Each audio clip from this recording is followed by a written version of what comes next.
Thank you all for joining us today for the East Mediterranean Business Culture Alliance's anniversary of George Kastrioti, Skanderbeg, 1405 to January 17, 1468, the Prince of Epirus webinar panel discussion.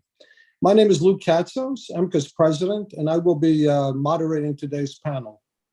Our distinguished panel includes author, Southeast European history specialist, Dr. Kurt Brackob, Byzantine scholar, Dr. Johann Niehoff-Panagiotidis of the Free University of Berlin, educator, clinical psychologist, and researcher, Dr. Elena Badzi, philologist, linguist, academic researcher, and lecturer, Dr. Doris Kyriazis at the Aristotle University of Thessaloniki, and author, poet, Nicholas Alexiou, professor of sociology and director of the American Hellenic Project, and also a member of and a director of EMBCA. George Kastrioti is commonly known as Skanderbeg, Lord Alexander, the name given to him by the Ottomans, is one of the true historical significant heroes of the Middle Ages in Europe, as well as in Southeast Europe and Greece. It is amazing how little known he remains, however, outside of Albania, where he was born, and is its natural and national hero, in spite of the multiple books that have been written about him over the centuries, numerous operas, including by Italian Baroque composer Antonio Vivaldi, who composed an opera entitled Skanderbeg, poems, including by American poet Henry Wadsworth Longfellow, and of course, Lord Byron and his lengthy poetic tale, Charles Harold's Pilgrimage, and many others. Born in 1405, some say 1403, George was a member of the noble Kastrioti family and the son of John and Voisava Kastrioti. As an Albanian feudal lord and ruler, his father John, a major contributor to the Serbian Orthodox monastery at Hilardar in Mount Athos, and whose now ruined St. George Tower is known as the Albanian Tower in his honor, governed the territory between the Cape of Rodan and Dibur, and had at his disposal an army of 2,000 horsemen. When young George Kastrioti was sent as a hostage to the Ottoman court, where he was educated and entered the service as a janissary and gained military fame in the court of Ottoman Sultan Murad II for the next 20 years. In 1443, during the Battle of Niš, where an alliance of Hungary, Poland, and Serbia led by John Huyadi defeated three armies of the Ottoman Empire, Skanderbeg deserted the Ottomans. Declaring his Christianity, he went back home with a small group that was with him to become the ruler of Kruji and the nearby areas extending from the current central Albania to Steftegrad and Modric. My apology for any pronunciations.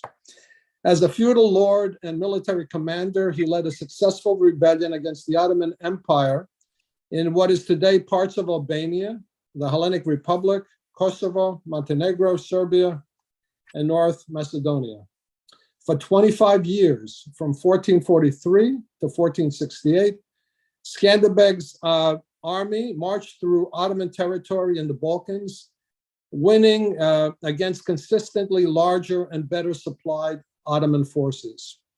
Undefeated while he was alive, it can be rightly said that he helped to save Western civilization from being overrun by the Ottomans and suffering the same fate as the last remnants of the Eastern Roman Empire during his lifetime.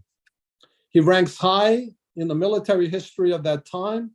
His tactics studied at West Point as the most persistent and ever victorious opponent of the Ottoman Empire, who presented a major obstacle to Ottoman expansion to that time, and what was poised to and which was poised to attack and actually did, capturing one of its cities, what is now called Italy. Many in Western Europe at the time considered him to be a model of resistance against the Ottomans. I thank our panelists for being here with us today to discuss this amazing individual and his times on the anniversary of his passing. His times, of course, were quite different than our own of regional nationalism that in many ways blurs what we have in common in Southeast Europe and the Hellenic Republic, and which was quite different also in terms of how people viewed themselves and others around them in these regions.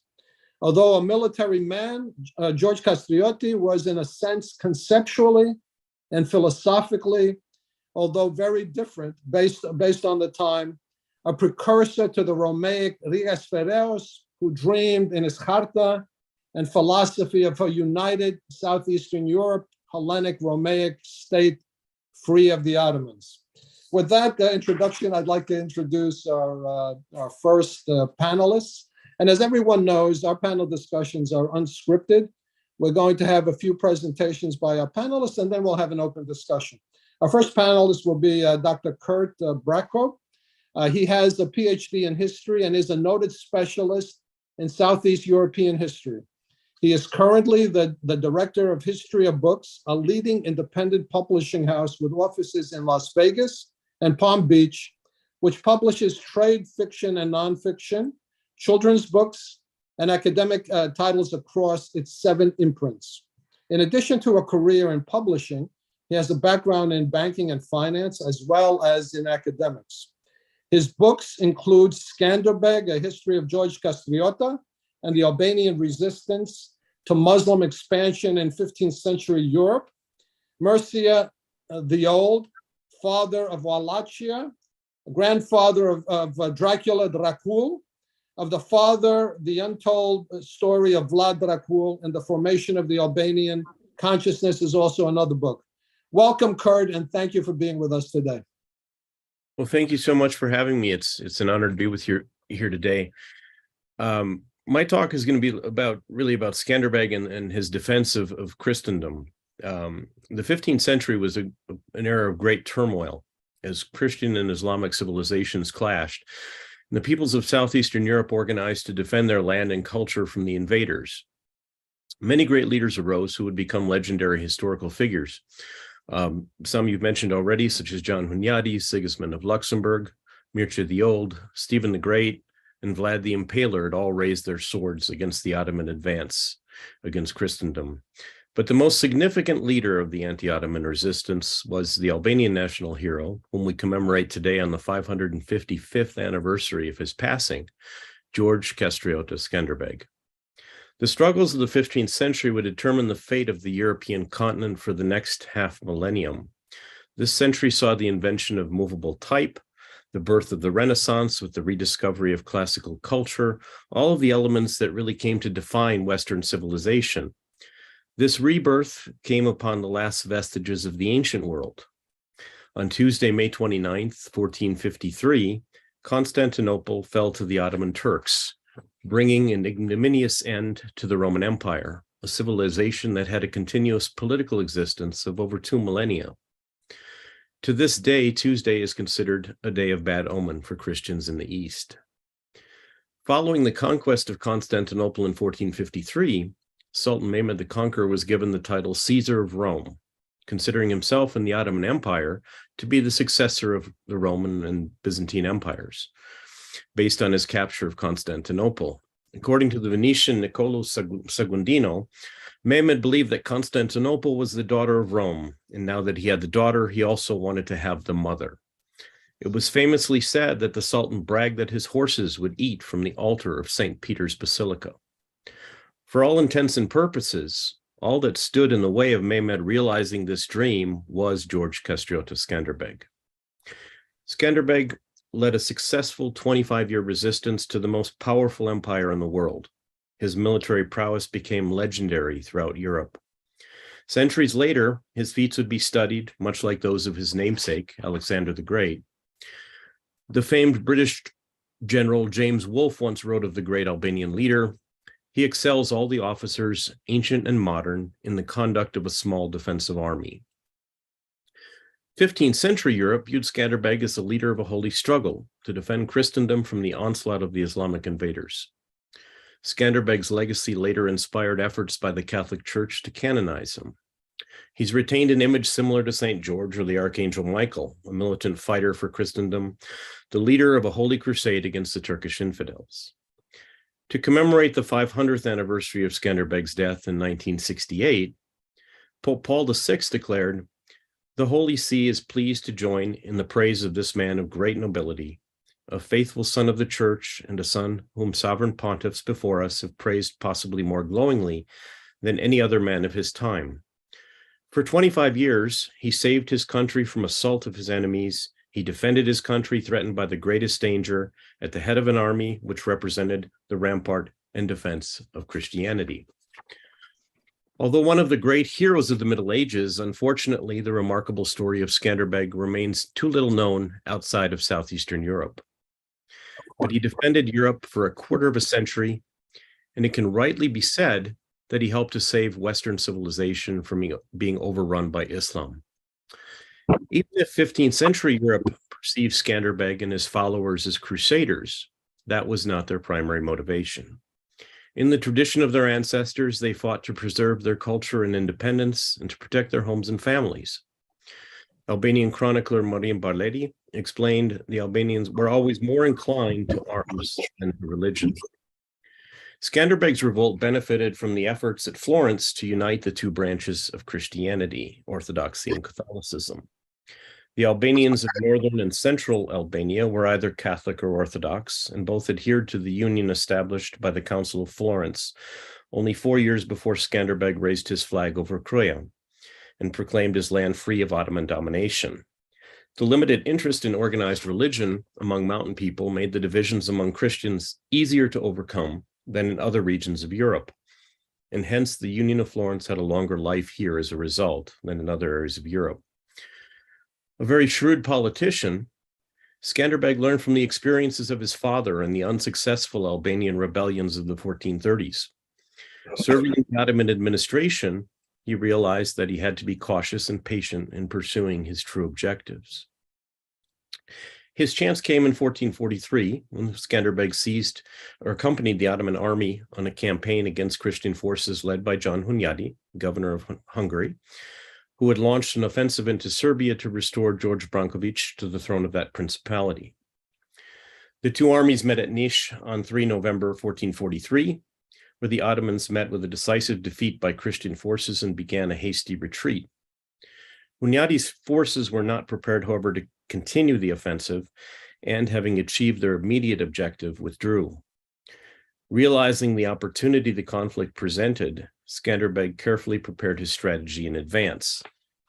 Amidst the chaotic retreat of the Islamic forces, he abandoned the Ottoman army, together with 300 loyal Albanian soldiers who had accompanied him to Niš.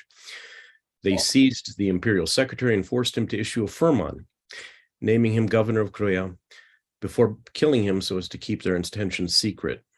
With this imperial decree in hand, Skanderbeg returned to Albania with a single-minded purpose. On November 27th, the rebels neared the walls of Croia. Skanderbeg sent his nephew Hamza into the city with the firman, instructing the Ottoman governor Hasan Beg to turn over command of the fortress to Skanderbeg. Having no reason to suspect the order was false, the governor complied and turned over command of the citadel to Skanderbeg. He then left for Adrianople to await reassignment. While the bulk of Skanderbeg's men remained outside the city, so as not to arouse suspicion, they secretly entered in the middle of the night, like the Greeks before Troy, and the Albanians carried out their plan, killing most of the Ottoman garrison. Skanderbeg realized the need for foreign support to resist Ottoman domination, and this meant appealing to the Pope and the Catholic states of Europe, with whom he had been in contact since he first returned to Albania as part of the Ottoman administration, for both financial and military and material assistance. The Albanians certainly expected a crusade against the Ottomans to be undertaken, especially after the victory at Niš, and of course one was the following year at Varna. Upon proclaiming his independence from Ottoman domination, Skanderbeg raised the red banner of the Kastrioti family, with the double-headed black eagle in the center over the fortress of Croia. The experience of the 1430s had convinced the Albanian nobility that some form of unity was essential to resist the Ottoman advance successfully. A lack of political unity had been the principal cause for the failure in previous Albanian encounters with the Sultan's army. Konstantin Mihailovich, a Serbian veteran of the Janissary Corps, noted, "The reason he, the Sultan, defeated the Albanians so easily was that one looked on while he was defeating another. With this problem in mind, Skanderbeg and the other Albanian nobles met at Leja, a port city controlled by Venice on the Adriatic coast. The meeting took place at the Cathedral of St. Nicholas on 2 March 1444. Despite some hesitation by those who preferred to wait for the organization of a Christian crusade, the Albanian nobility agreed to pool their resources and organize a unified military resistance to the Ottomans." In his book, The Papacy and the Levant, the American historian Kenneth Seton recognized the difference between the two visions. The nobles looked back with nostalgia upon a chaotic past, and Skanderbeg looked forward to the establishment of a centralized Christian state. By organizing his army on a popular basis with soldiers directly loyal to and dependent upon him, Skanderbeg defended himself against dissension in the ranks of the nobility, which he realized would resist his centralizing efforts. He also enhanced the loyalty of his troops by not setting himself apart from the common soldiers, sharing the same meals and sleeping quarters with his men. Drawing his information largely from Barleti, Edward Gibbon, famed author of The Decline and Fall of the Roman Empire, wrote of the Albanian leader, "His manners were popular, but his discipline was severe, and every superfluous vice was banished from his camp." The ensuing years saw Skanderbeg work to strengthen his control over the army and the nobility as he engaged in conflicts with the Venetians and resisted the Ottomans. He hoped to unite with Christian forces under John Hunyadi at Kosovo in 1448, but his effort was ultimately in vain. The result was a tragedy for the Christian cause. Hunyadi awaited impatiently for the Albanian forces to join him, but faithfully decided to launch his assault when Skanderbeg and his troops were still some 30 miles away. After Hunyadi's defeat, Skanderbeg prepared himself for the inevitable Ottoman attack, which came in the spring of 1450, when Murad II, accompanied by his son Mehmed, invaded Albania with a force of 100,000 men, determined to put an end to Skanderbeg's resistance once and for all. As Ottoman success appeared more likely with every passing day, many Albanian nobles began to make peace with the Sultan in hopes of retaining their lands and titles. Others welcomed the invader because they wanted to break the power which Skanderbeg had accumulated over the first 6 years of the revolt, and which he had used against many of them. The Sultan's efforts proved in vain as the Albanian resistance held firm. Dismayed by the lack of success against Skanderbeg, Murad II returned to Adrianople, where he died some months later. The siege of Croia in 1450 marked a turning point in the Albanian revolt under the leadership of Skanderbeg. Although he had been undermining the League of Leisure from the moment he began organizing his army, and it had still continued to function, now it became a dead issue. After successfully resisting the Ottoman attack, despite being abandoned by a large part of his League allies, it was clear that this organization no longer represented the basis of Skanderbeg's power. The real authority and power in Albania lay in the hands of the son of John Kastrioti, and he would use it against those who had betrayed him in his moment of need. Skanderbeg received food, weapons, financial assistance, and materials to repair his battered fortresses, along with congratulations from Pope Nicholas V. With the support of his army, Skanderbeg directed the reconstruction of Albania. His fortresses were modernized and rebuilt to better resist the heavy artillery that increasingly played an important role in the siege warfare of the time, and he rapidly restored order in his lands. On 26 March 1451, Skanderbeg signed a treaty of alliance with King Alfonso V of Naples, who had supported him in his conflict with Venice a few years earlier. The fact that both leaders shared common enemies in Venice and the Sultan drew them together. Strengthened by these developments, Skanderbeg now began to take revenge upon those who had betrayed him during the siege at Croia. He annexed the lands of the nobles and placed garrisons loyal to him in their fortresses. A contemporary of these events, the Albanian nobleman John Muzaka, described Skanderbeg's policy. He took the decision to get hold of all the country from the other nobles. He put in jail the lords John and Gajko Balcha and seized their estate, which was situated between Croia and Alesia. From the Lord Moisi Komneni, he seized his estate, which was in Dibra. After my father died, he took from us Tomarica and Mika Vogel, And in the same way, he dealt with other lords also, but they could do nothing, for he had the army in his hands, and they had perpetually the Turks at their back. Still, two nobles remained too powerful for Skanderbeg to simply impose his will on them, George Aranidi and Lech Dukagian. In April 1451, he resolved his differences with Aranidi by marrying his daughter Danica, thus concluding an alliance between the families. The conflict between Kastrioti and the Dukagians was resolved in 1454, when Pope Nicholas V intervened to mediate a peace agreement between the two nobles. After the fall of Constantinople in 1453, the Sultan devoted a great deal of energy and resources to rebuilding the city and making it the new capital of his empire. This gave Skanderbeg another brief respite. Despite betrayals by some of his closest commanders and incessant Ottoman attacks beginning in 1455, Skanderbeg had created a centralized military force capable of withstanding the onslaught, and his fame increased throughout Europe. Calixtus IV wrote to Skanderbeg in September 1457, "Beloved son, continue to defend the Catholic faith. God, for whom you fight, will not abandon his cause. He will, I am confident, grant success against the Turks and the other unbelievers to you and the rest of the Christians with glory and honor." The Albanian leader would have to intervene in the dynastic struggle in the Kingdom of Naples following the death of King Alfonso. His son Ferrante, whom Skanderbeg ventured to Italy to help secure his throne, would continue his support for the Albanian resistance. Mehmed's ultimate goal was to reach Italy, but this had to be postponed time and again because Skanderbeg stood in the way. Mehmed offered him a truce in 1461 as the Sultan was a dangerous foe to the north in the person of Vlad III Dracula, who launched an assault on Ottoman positions along the Danube. While Christian Europe only talked about organizing a counterattack against the Islamic invaders, Skanderbeg stood firm, resisting repeated Ottoman attacks, including a massive assault on Croia in 1466, personally led by Mehmed. Skanderbeg set out for Italy in December 1466 to appeal for assistance, as nearly a quarter of a century of war had depleted his resources. The Mantuan ambassador to the Vatican described the Albanian leader's arrival at the Holy See. "The Lord Skanderbeg arrived here Friday, and the households of the cardinals were sent out to meet him. He's a man of advanced age, past 60. He's come with few horses, a poor man. I understand he will seek aid."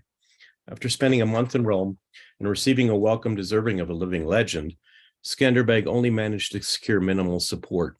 Still, he held firm. In January 1468, he went to Legia to seek support from the Venetians, who continued their own war against the Turks, when tragedy struck.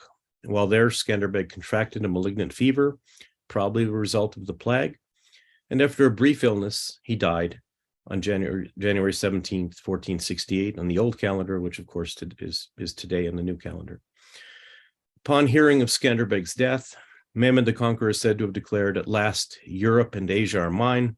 Woe to Christendom, she has lost her sword and shield."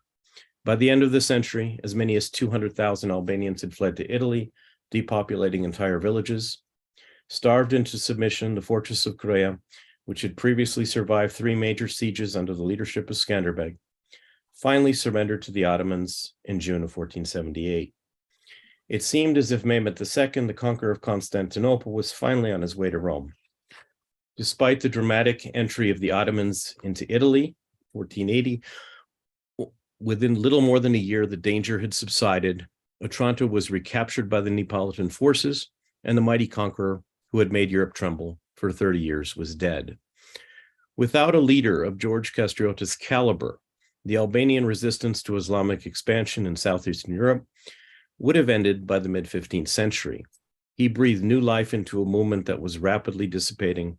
His resistance ultimately protected Italy from an invasion by Mehmed the Conqueror, who only managed to make such an attempt during the last year of his life. Had Mehmed been able to launch this invasion earlier, he may have succeeded in subduing Rome and extending Ottoman domination to the west, with all the consequences that would have entailed for the future development of Western civilization. Skanderbeg's legacy lives on today as a symbol of the struggle to unite Christianity against the Ottoman threat, a hero not only for the Albanian people, but for all the peoples of southeastern Europe, and actually for the whole of Europe, and for all those who fight to preserve their culture, freedom, and independence. Thank you. Kurt, thank you. Thank you so much for that. Our next speaker and presenter is in Istanbul, and in Istanbul it's a little bit later than it is on the East Coast. Of course, it's our good friend, Professor Dr. Johann Niehoff-Panagiotidis, who was with us also when we did that great event, quite frankly, on Mount Athos, and he was actually at Mount Athos while we were having the panel discussion.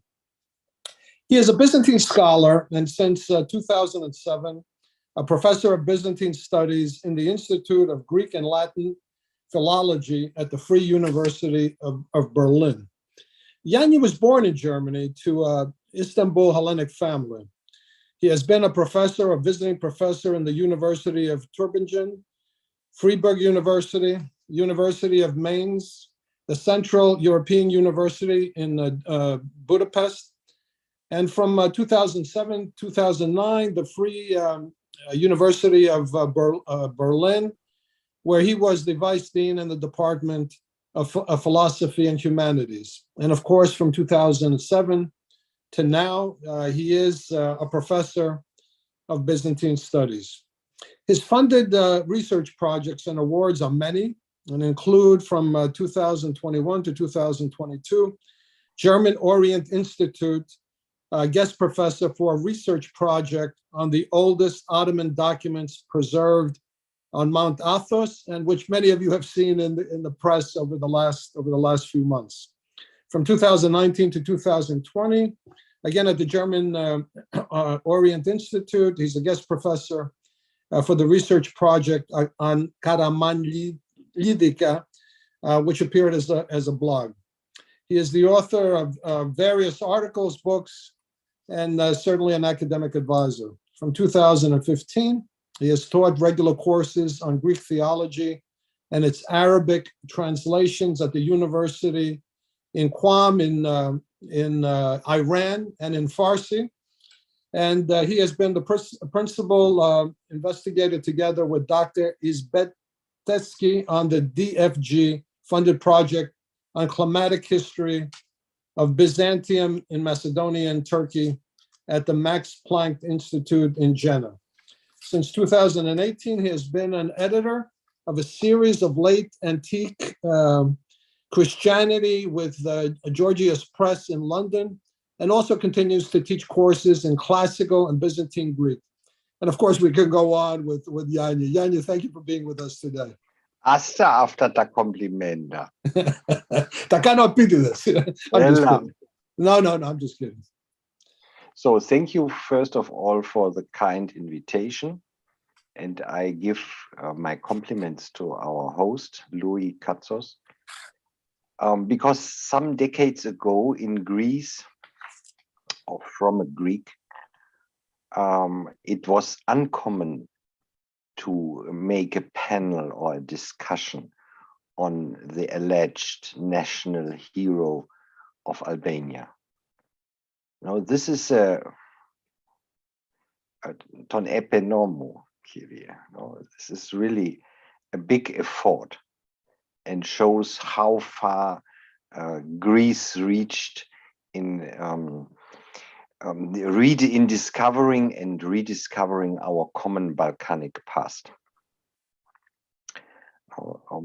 Then thanks, I'm grateful also to Dr. Brackob that he put the basics for understanding Skanderbeg. The first, I will begin not with the end, but towards the end. The first is, what is a national hero?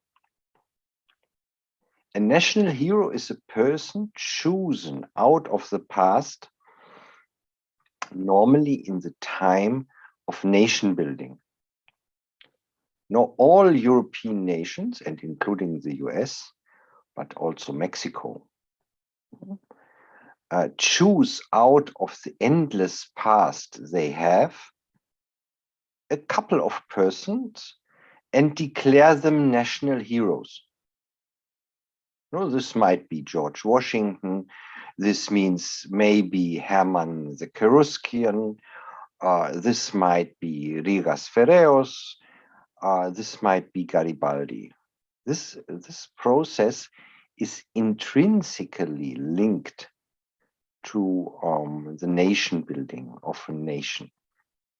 A nation is not something, I say this now for the broader public, as you can see from the beautiful book by Benedict Anderson and by others, Eric Hobsbawm and so on. A nation is not something God-given. There is no nation that exists since ever and forever. A nation is a construction. That is, as you know, this is the famous question, no? Qu'est-ce que c'est une nation? In the 19th century. In the first nation in this sense in Europe, which constructed herself, was France, by imitation of the United States. But the United States are a different case because this is a new foundation. The difficulty is with the French Revolution, the ideas of constructing a national state enter Southeastern Europe. This means, with very few exceptions, the Ottoman Empire. The Ottoman Empire had no mental space and no juridical basis for a nation state. There were no Turks in the Ottoman Empire at this time. The word Turk was an insult. No, there was a dynasty, no, the Ottoman, the Ale Osman, who, according to their own tradition, had the order from God to govern the world. This is what we heard from Dr. Brackob about Mehmed II. No? The order to govern the world, to be at the same time the Byzantine emperor and the Khalifa, the Zelullah, the shadow of God. The language the Ottomans used was normally Arabic and Farsi, and in the 15th century it slowly, but very slowly, begins in Ottoman Turkish. We have no chronicle in Ottoman Turkish contemporary on Skanderbeg. The oldest Ottoman Turkish chronicles are from the end of the 15th century, Aşık Paşazade, when Skanderbeg was dead. To belong to the ruling elite of this empire, it was sufficient to a certain degree to be a Muslim, especially a Sunni Muslim, belonging to the Hanafi school of law. Your ethnic origin, your ethnic background, your mother tongue was not important. And since, according to Islamic law, Christians and Jews have a legal space to get occupied inside this empire, in the second rank, also the Orthodox Church, this is now important, had a legal place inside the Ottoman Empire, which was normally respected and sometimes not respected. This was sometimes a precarious situation. Not belonging to this acknowledged group of churches was the Catholic Church. And now you have immediate repercussions on Skanderbeg. So Skanderbeg, George Kastrioti, was born as an Orthodox in a region. Actually, it is difficult to say if he was an Albanian, because there was no Albanian nation at this time. There was beyond any doubt an Albanian language, but this language was not written. The almost contemporary is the first phrase, as you can imagine, very much studied by all Albanian nationalists, is by this Gjon Buzuka, which is from a Catholic prayer book. And this is now important to understand George Kastrioti. It is important to understand that big parts of what is today Albania were occupied since the Fourth Crusade, more or less, by the Venetians. The Venetians kept Shkodra. And we have the beautiful book by Oliver Jens Schmidt. And the Venetians were panicked from the idea that somebody, this is now important to understand the geographical situation, that somebody could occupy both sides of the Adria. Because then Venice was in the trap. So the eternal enemy of Skanderbeg was Venice. Venice did not help any Christian wars by Skanderbeg against the Ottoman occupants. So Skanderbeg was looking for a natural ally on the other side of the Adria, and this was Naples under Alphonse V, who had the old plan of the French kings of Naples to unite exactly those both sides of the Adria and to make alive again the Regnum Albaniae of the Middle Ages, with Robert d'Anjou, Charles d'Anjou. When Skanderbeg, his mother, was a Brankovici. This is Dr. Brackob said it correctly. The Brankovic were a mixed, actually more Serbian than Greek dynasty, and the most famous offspring of the Brankovic is the famous Amirisa Mara Brankovic, who married exactly Murad II, at whose court young Skanderbeg had to live. And this is no coincidence. To understand the system behind this, one should keep in mind the complicated ethnic and political and mostly social situation in this region where he was born. This is on the Black Drin River, which gets his water from Lake Ohrid. There you have such a mixed population between Orthodox Albanians and Serbians that you cannot say who belongs to whom. Normally, at this time, I mean the early 15th century, these lords of those fortresses, the most important fortress which Skanderbeg tried several times to defend, and Dr. Brackob told us the story how he gained it, was Kruja. But Kruja was the old center of the Arbanon, the Byzantine province in the region. Kruja was a Byzantine castle. And the Byzantines intelligently, we know this from Mikhail Ateliatis, the Byzantines intelligently enough said to these several lords of these castles, you govern this for us. This was a kind of châtelain, like in medieval France. And these warlords had their own retinue, and they acted almost independently. George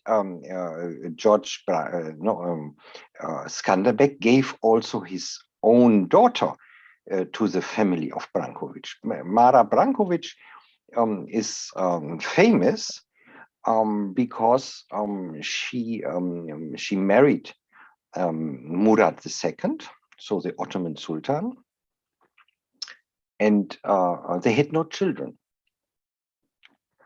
As in her second marriage, and she helped the Christians wherever she could.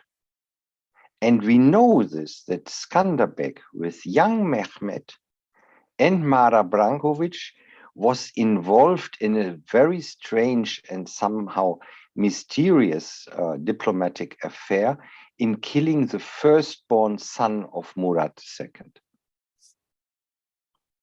This means without Skanderbeg, Mehmed, the conqueror of Constantinople, would have never become emperor. This linked these three people for the rest of their life.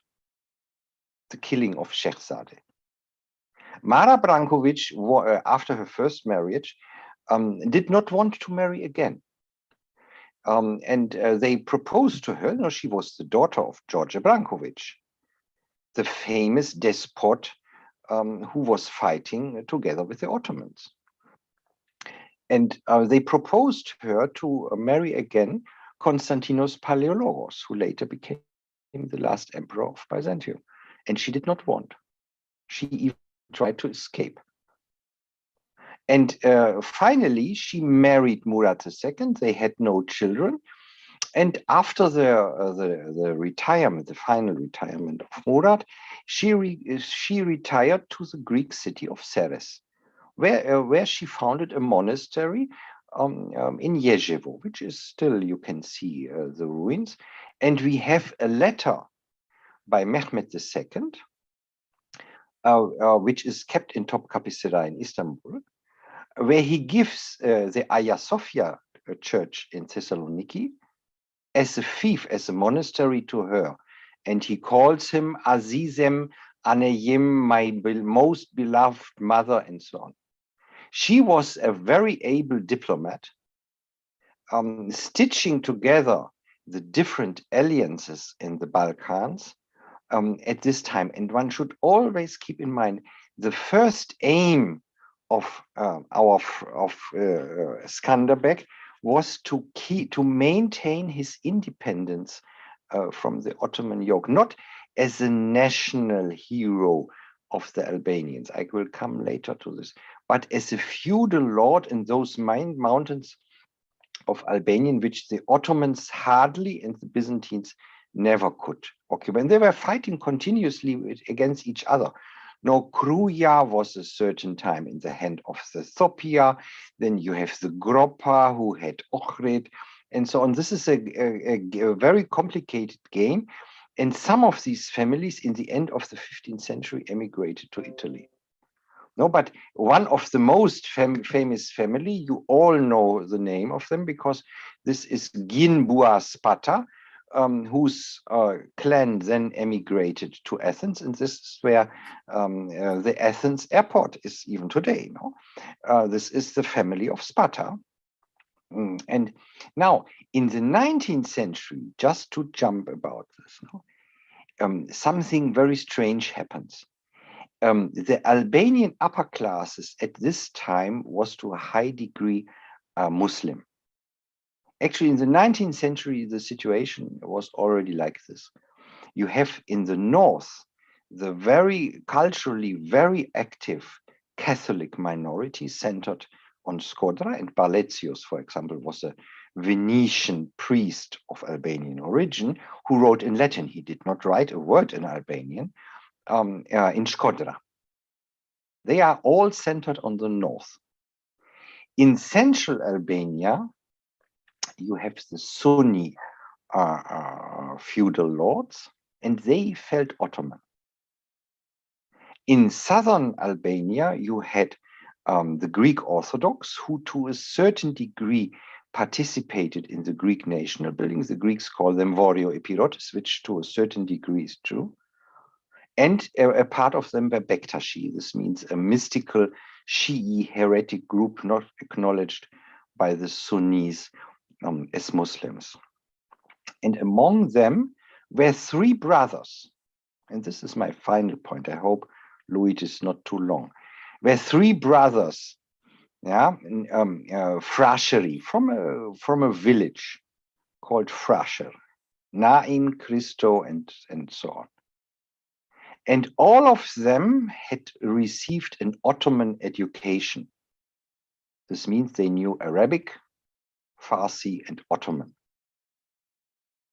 No, and the most gifted poets among them, Naim Frasheri, who died 1900 in Istanbul, he was acting as the official censor of the Sultan.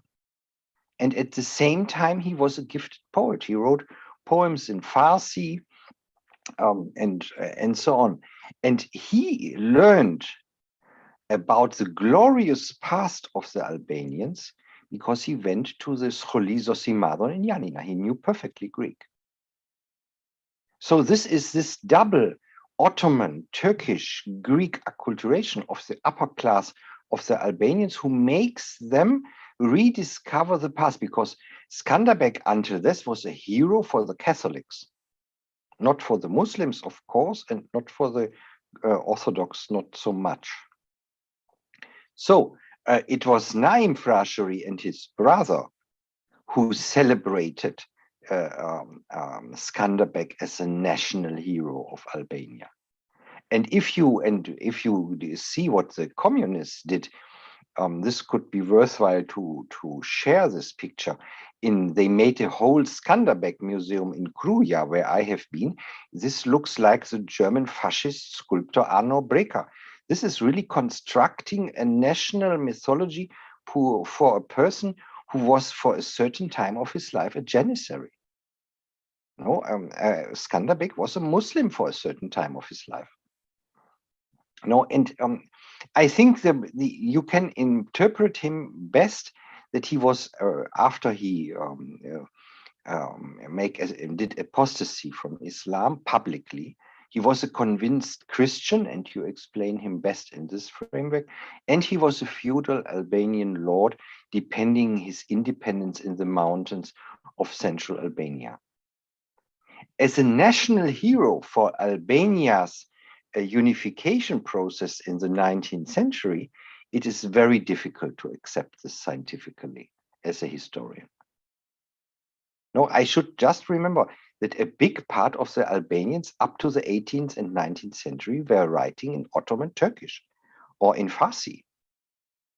No, Frakula, he was writing. And then you have a huge literature, Albanian in Ottoman Turkish script.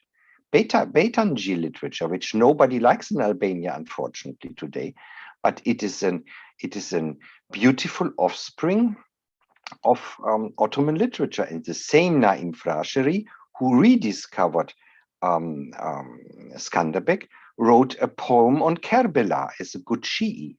So on the founding myth of Shia Islam, Kerbelaya, no, which you find even on the internet. Okay, I hope I did not talk too much. Fascinating discussion, quite frankly, that we're having today. Our next, and thank you so much, Yanni, because I know it's very late in the Poli or in Istanbul. Our next presenter is Dr. Elena Badzi. She is a Hellenic cognitive psychologist, a World Bank retiree, having spent almost 3 decades there as a senior education specialist and a polyglot in many languages, including Albanian. She teaches at the University of Texas at Arlington and has written several historical articles regarding the relationships of Hellenes and neighboring countries.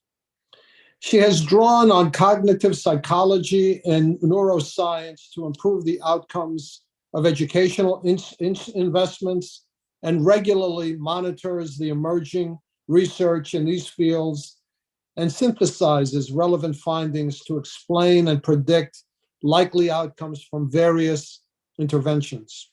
The findings suggest that educational institutions should teach in accordance with the ways people process information, so that students can learn more efficiently. Thanks to her work, early grade reading fluency has become an international priority. As a polyglot who has attained at least intermediate level knowledge of 19 languages, including Arabic, and has used her linguistic ability to focus particularly on improving outcomes for marginalized students, she is an author of many publications, including the widely cited Efficient Learning for the Poor. She has contributed her academic activities, again, at the University of Texas, and is interested, among other things, in studying the building blocks that lead to automatic execution of complex skills, such as math, reading, and rapid comprehension of Arabic. Thank you for being with us, Elena, today from Thessaloniki. Thank you. Oh, thank you very much. I appreciate all of this discussion about what I have been doing. My first thought was when Dr. Panayatis is talking, Niehoff-Panagiotidis is talking, I want to see that Albanian in the Arabic script, because it'll be a devil to figure out without, harakat, without vowels, what in the world they were trying to say. Oh no, they put harakat, like in Ottoman poetry. Yeah, there's okay. If Ottoman poetry has harakat, then you have to see whether they can figure out the Nostalic script. But we can have that out of mind.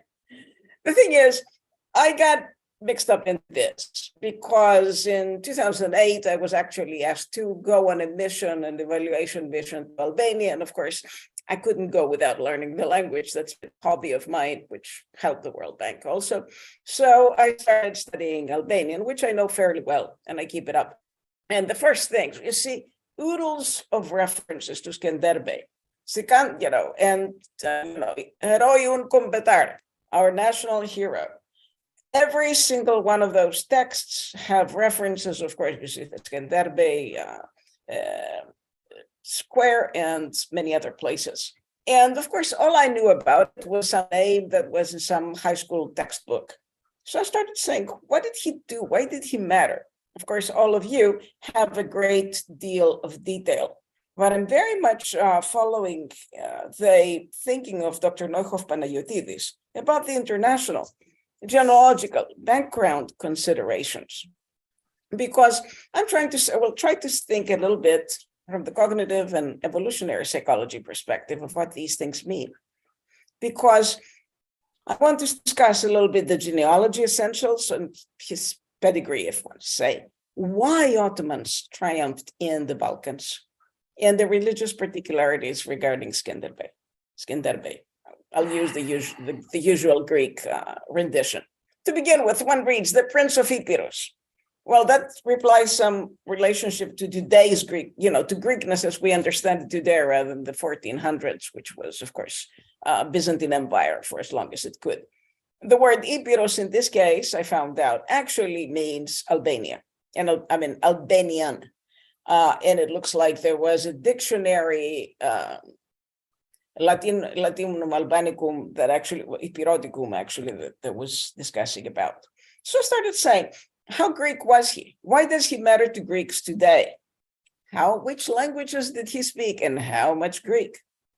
How was he affected? And I think Dr. Panayatis discussed a little bit some of it, by the fall of Istanbul, because I don't see any references in whatever I've read, because the historical accounts seem to have little evidence of interaction with the Byzantine Empire. I would like to start by thinking of this as this paradox that we all think, particularly that had to do with Northern Macedonia, where everybody said, we are descendants from Alexander, and you guys, only like 150 kilometers away, are not descendants of Alexander. Therefore, you're not Macedonian. That's nonsense, shall I say. It's a paradox that people don't realize. We think of male ancestors as our ancestor, and we think that we have relatively few ancestors, something like 85 generations ago, and Skanderbeg was only like 30 generations ago. You figure it out with 25 years again, each one of these. The point is this. We have thousands of ancestors behind us, and we may be more related on the women's side because women got to have children a whole lot more often than men. Many men died either in battle or because of polygamy, they died childless. They couldn't find anybody. What we do see is that Balkan inhabitants may share common ancestors with Skanderbeg within 1,000 years. Some people more than others. But what we see very easily, and I think you see the share of the screen, is we have 2 parents, 4 grandparents. You take this to the 83rd to the power, this 2 to the 30th power. You come up very quickly with hundreds and thousands of people. Of course, they start intermarrying at some moment. But we have a situation to where we call this pedigree collapse in genealogy. We are here at the bottom today. But if you go this case to the 1200, and of course, Skanderbeg, let's say, was about here. We have a maximal number of people you're related to. How many people existed who were your ancestors in 1453, say? I mean, we're talking about, for each of us, we're talking about hundreds of people. So, and a whole lot of them were in common with Skanderbeg, because you go back, the earth at the time of Jesus had about 300 billion people, including the Chinese and the North American Indians, South American Indians. So you have this situation. If you go way back, we had few ancestors because there weren't many people. Then the number of ancestors, the population increases. About 1200 AD, you have this maximal number of ancestors, and so did Skanderbeg. And a lot of us, our ancestors would overlap with his ancestors, some of them more, some of them less. But we can't possibly be related or not related. We're quite clearly, if our ancestors lived in Europe and we didn't move from, South America last generation, we're quite related. So it's not at all either or. Furthermore, one can see how this stuff happens. If they would say today this was Kroye or even Leisure or wherever, Skanderbeg's only son, I don't know if that was the only child, I'm sure other people have ideas, moves to Naples and starts having children around there. Pretty soon, what you have is from the center of a family, women move generally to smaller, shorter distances. They marry her off, 5 miles away. They marry her off, she marries the daughter off 20 miles away. Men may actually move, 100 miles away with an army and start having children here.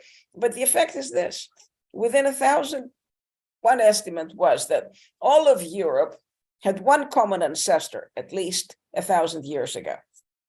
So Skanderbeg, by definition, was Greek and was something else, and so are we. A number of the discussions that I have seen on the internet was he Greek? Was he not Greek? It's obviously not either or. Neither of us are either Greek or Albanian. Of course, then you start getting into the situation, rather, who do you think you are? Which is a very different matter. And we have neat DNA studies these days, actually, to say maybe he was more Greek. But of course, we don't know. I wonder if we can get a direct male line of his ancestors, and if we can actually get DNA, the Y DNA of Skanderbeg. Of course, the Y DNA of Skanderbeg could be obtained if he's still buried in Leisure from the pulp of his teeth, if everybody wanted to exhume his body and do this. But the Albanians are genetically much more closely related to the Greeks, particularly, of course, the Arberes, the Arvanites of southern Italy, who went there after the fall of Koroni. But also because the Albanians didn't have strong endogamy customs, unlike some Vlachs, by the way, who said, you have to marry, you're an Albanian, you didn't necessarily have to marry an Albanian, you married anybody. Which is why we have the spread of the Albanian language, Arvanitica, the Arvanitica dialect all over Greece, and of course, southern Greece, and the islands. So for sure, Skanderbeg, like the rest of us, was a product of multiple local ethnicities. But if somebody were to take it further out, Albanians in general are genetically closely related to Greeks, and that's been a number of things. Then comes the issue of why in the world so much fighting and what happens. We have this particular situation arising from many studies that men really have a genetic tendency for wars. Every generation has its own. You guys have spent a lot of time studying everybody's wars and in great, great detail. And men get a great deal of pleasure out of doing that and sharing it and figuring out how they would do it. So what we see is the Yanomamo tribe of Venezuela. With the Macedonian strategic arrangements, you get to see some very similar ideas.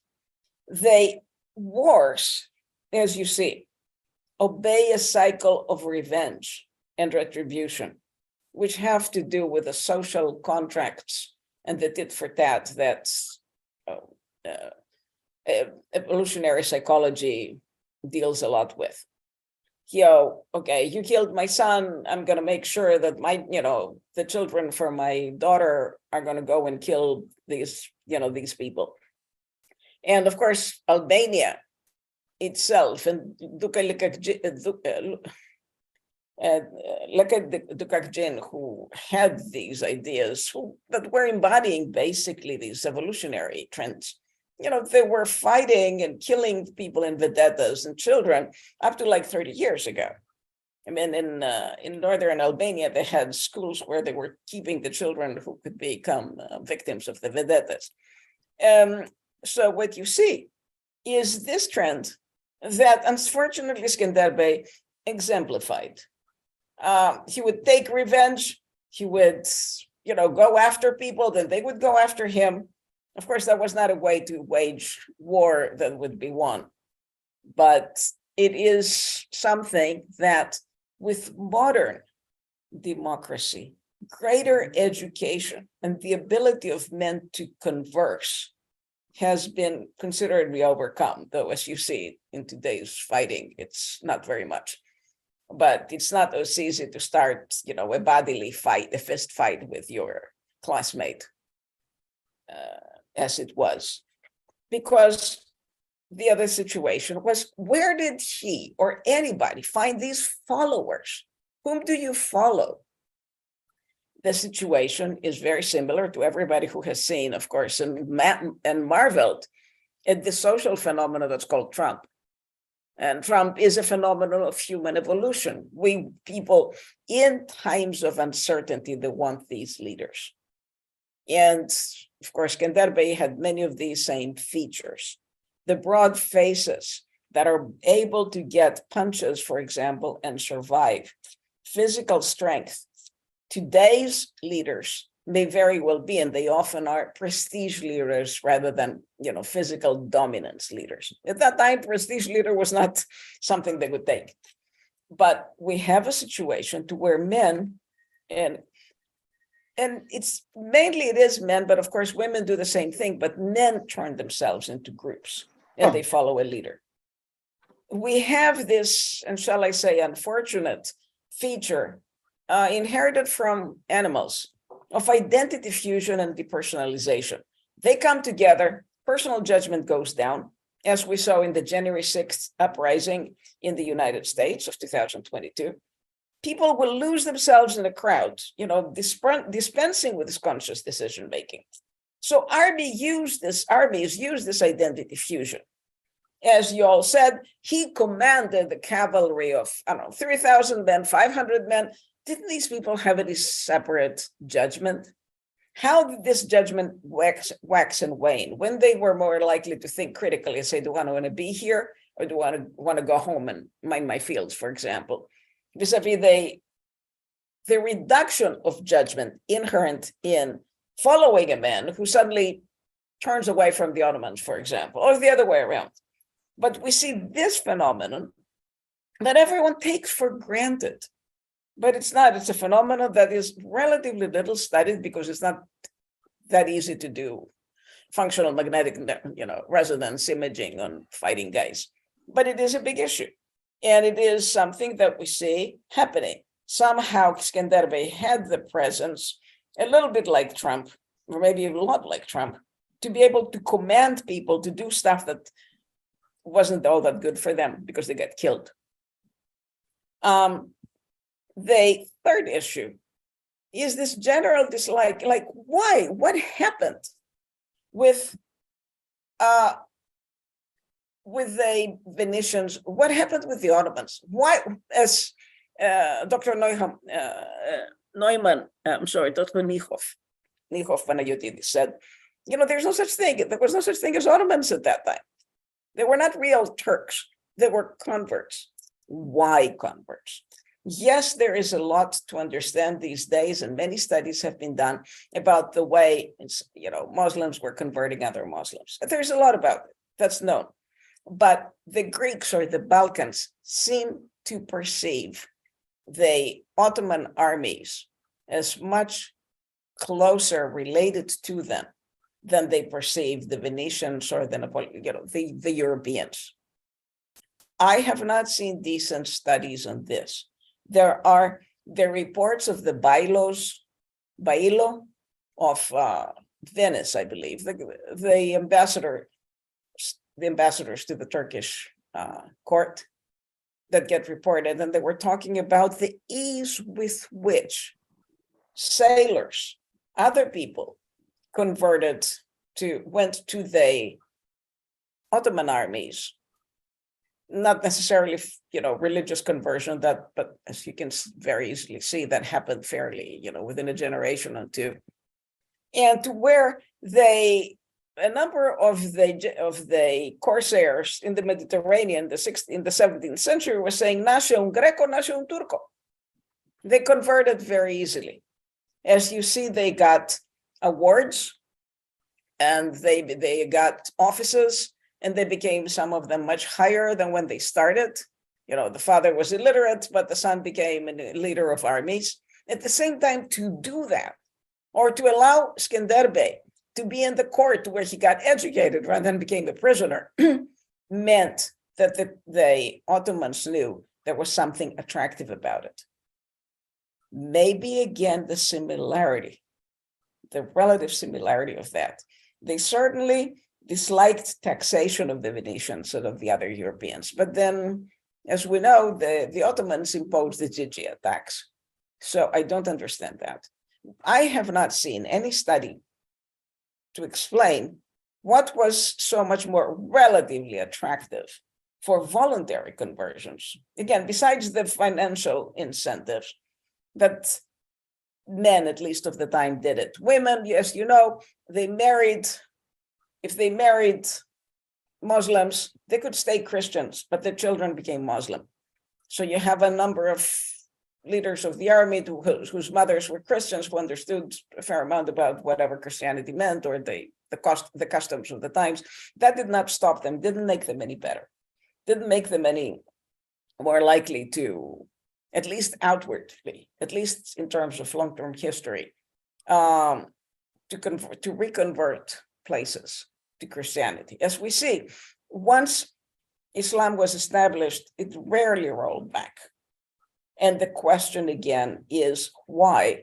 And it has to do possibly less with the laws of Islam, but the sense of empowerment. If this is, again, a sultan, this is a powerful man, then would fall into hierarchies behind a powerful man, and also lose personal judgment. Again, that happened in both ways, I'm sure, but you had that. And then there was also a similarity. Probably language matters. That is, on the side of the Ottomans, you had Greek, you had Albanian speakers. At the time, Albania was the dominant language in whatever is today's Greece. I wonder whether the rest of the speakers, or Dr. Niehoff also, have more insights into this. And then you have my last question and thought about this. Skanderbeg, as we know, reverted to Christianity, and he ordered others who went with him, reportedly, who had embraced Islam, to reconvert to Christianity. Fine, great. Everybody's crazy about Skanderbeg in Albania. Why did the Albanians of the 20th century not follow in his footsteps? And here I am exempting the Enver Hoxha regimes. After the Enver Hoxha, I did not see a Skanderbeg club where it's become Christian, either Catholic, let's become Catholic. I didn't see that. So everybody loves him for personal bravery, for whatever. I'm not sure they know why they love him, but it's, the very symbols, the Kroya, nationalistic myth, as Dr. Niehoff was talking about.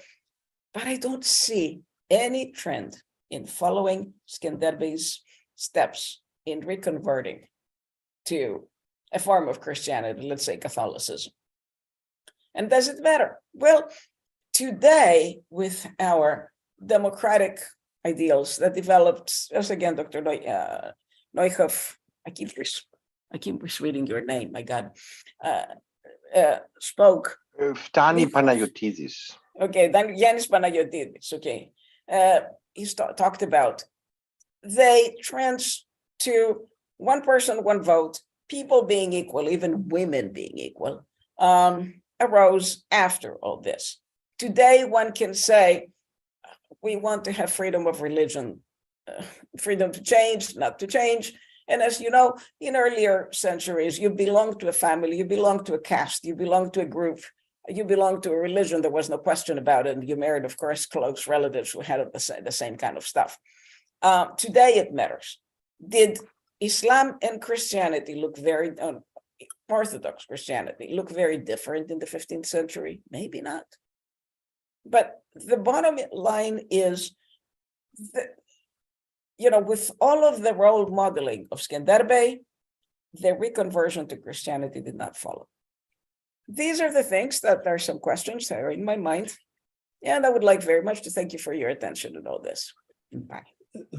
Thank you so much for that. I mean, here today, we're not talking about necessarily the 21st century. We're talking about the 15th century. And obviously, it's completely different when we have that discussion. And many times with regards to nationalists, etc., trolls and things of that nature in the slang, that you have people coming up with all types of different scenarios as to who he was, who he was not, etc., and things of that nature. Our interest, at least in this conversation, but I don't mind discussing some of the other things, has more to do with the 15th century and what was the mosaic of that particular area. Now, in terms of the language, I would say that he spoke, this is just my interpretation, he spoke obviously a dialect that was what we call now Albanian. And obviously when he became a janissary, just by the education, he would have learned Arabic, as was indicated before. He would have learned Iranian, as we mentioned, because of his link with other janissaries. He would have probably learned some Greek, Slavic, etc. So that's the way I look at the language thing. I don't think anyone is implying that the Skanderbeg was Greek. I think that's just a different discussion, quite frankly, more 19th, 20th, 21st century type of dialogue and discussion. Yeah. Anyway, but in terms of some of the other things that I don't want to get into it, we'll get into it later. The reality is the Venetians were excellent taxers. Okay, and as a matter of fact, even in what is now Greece, let's say, during the 1685, 1715, when Morosini and the Venetians came in and took over the Peloponnesus, or the Moria, as we say, the Greeks actually of that area helped drive them out, and in fact supported the Ottomans coming back based on taxation. They were better taxers than the Ottomans were, but that's a separate discussion. With that, I'd like to introduce, and we'll go back to some of these things, Dr. Doris Kyriazis, my apology. Theodoros studied philology, specializing in linguistics at the Aristotle University of Thessaloniki, where he graduated in 1986. He has worked as an academic associate in the Institution of Linguistics of the Albanian Academy of Sciences from 1987 to 1991, and is an assistant and compiler of the Dictionary of Medieval Greek Popular Literature by Professor Kyriazis. He then taught in the Department of Balkan Studies at the University of Western Macedonia from 2000 to 2006. And since September of 2006, he has been a member of the teaching staff of the Department of Linguistics, School of Philology, Faculty of Philosophy at the Aristotle University of Thessaloniki. His research interests lie in the area of reciprocal relations between Hellenic and other Balkan languages.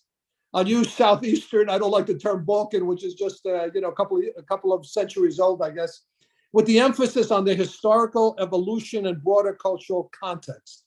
Other research interests include language content, bilingualism, and issues of linguistic integration of immigrants. He is a member of the Balkan Committee of International Association for Slavic Studies and of the editorial committee of Atlas Linguarum Europae. If I pronounce things incorrectly, don't hold me responsible. Thank you, Theodoro, for being with us. He will be speaking in the Hellenic language, and some of his work, I guess, will be projected in English also. Thank you, Doris.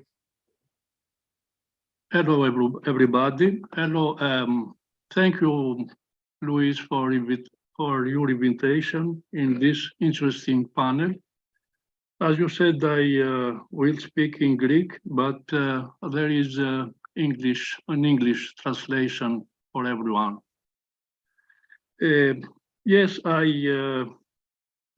agree with my old friend Johannes Panayatis about the fact that a nation is a construction.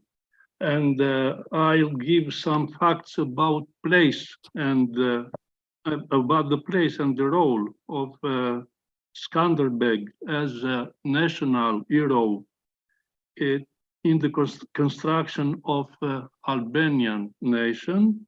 And I also will try to answer question what is today Skanderbeg for us in Balkan. So, είναι ο Σκανδέρβεης ήρωας μόνο και των Αλβανών, μόνο ή και των Αλβανών? Πρώτη ερώτηση. Το 1812 ο Σκανδέρβεης, βασιλεύς των Αλβανών, καλεσμένος από την ιστορία, επανεμφανίστηκε στα πεδία μαχών των λαών της Βαλκανικής μέσω μιας ελληνικής μετάφρασης για τον βίο και το μεγαλείο του που εκδόθηκε στη Μόσχα. Στο βιβλίο αυτό, οι Αλβανοί παρουσιάζονταν ως ξεχωριστό έθνος. Αυτό διατυπώνεται με σαφήνεια το 1816 και από το περιοδικό των Ελλήνων διαφωτιστών Ερμής-Ολόγιος σε μια βιβλιοκρισία αφιερωμένη στην εν λόγω μετάφραση, όπου ο Σκανδέρμπεης χαρακτηρίζεται περίφημος ήρωας της Αλβανίας. Ερμής-Ολόγιος, Βιέννη, 1816. Να το περιοδικό, να και η σελίδα με την βιβλιοκρισία, επιτομή της ιστορίας Γεωργίου του Καστριώτου κτλ. Ας διαβάσουμε μόνο 2 σειρές από το κείμενο της βιβλιοκρισίας, οι οποίες θα μας βοηθήσουν να δώσουμε μια πιστική απάντηση στο ερώτημα σε ποιο έθνος ανήκε ο Σκανδέρμπεης. Βέβαια, αυτά είναι ερωτήματα εκ των υστέρων. Ο μεταφραστής της παρούσης αξιολογότατης ιστορίας του περίφημου ήρωος της Αλβανίας ήθελε να αποσιωπήσει το όνομά του. Ο μόνος του σκοπός ήταν βέβαια να γίνει ωφέλιμος και ανωνύμος εις το γένος του, τον οποίον και επέτυχεν. Η ιστορία αυτή συστήνεται παραυτής προς τους Γρεκούς εις ανάγνωση. Ένας Γρεκός που διαβάζει τα χρόνια εκείνα την ιστορία του Γεωργίου Καστριώτου Σκανδέρμπεη είναι και ο ήρωας της Επανάστασης του 21, ο Θεόδωρος Κολοκοτρώνης. Στα απομνημονεύματά του γράφει ότι η ιστορία του Σκανδέρμπεη υπήρξε ένα από τα 3 αγαπημένα βιβλία του. Θα επανέλθουμε στον Κολοκοτρώνη στο κλείσιμο αυτής της παρουσίασης. George Kastrioti κατά τους Αλβανούς, Γεώργε Καστριώτα, Γεώργε Καστριώτης, Γεώργιος Καστριώτης. Ο Γεώργιος λοιπόν Καστριώτης, αλβανιστή George Kastrioti, έγινε λαϊκός ήρωας των Ελλήνων και μάλιστα σε ένα περιοδικό, τη Βιβλιοθήκη του Λαού, τόμος 9 Σεπτέμβριος του 1852, το εισαγωγικό σημείωμα της σύνταξης στο άρθρο με τίτλο Σκανδέρμπεης αναφέρει μεταξύ άλλων ότι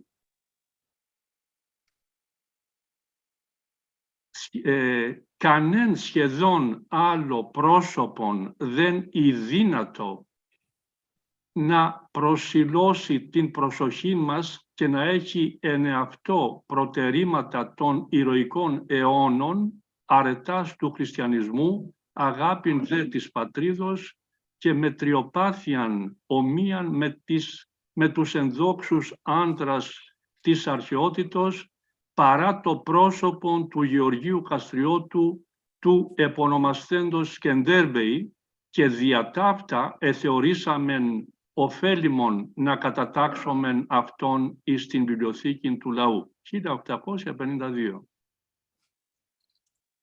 Να και το περιοδικό, το εξώφυλλο, να και η πρώτη σελίδα που γίνεται λόγος για το Skanderbeg. Πάμε παρακάτω. Παρατηρούμε λοιπόν, βεβαίως και από άλλα στοιχεία, ότι ο Skanderbeg γίνεται μέρος της συνείδησης του ελληνικού λαού.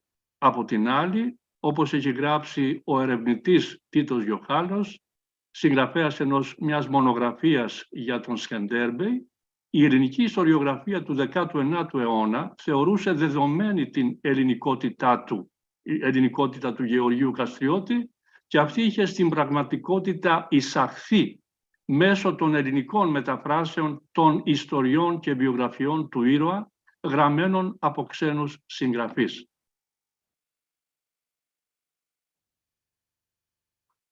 Θα πρέπει ωστόσο να επισημάνουμε ότι δεν υπήρξαν, πιστεύω, σκόπιμες προσπάθειες αμφισβήτησης ή άρνησης της αλβανικής καταγωγής του Skanderbeg.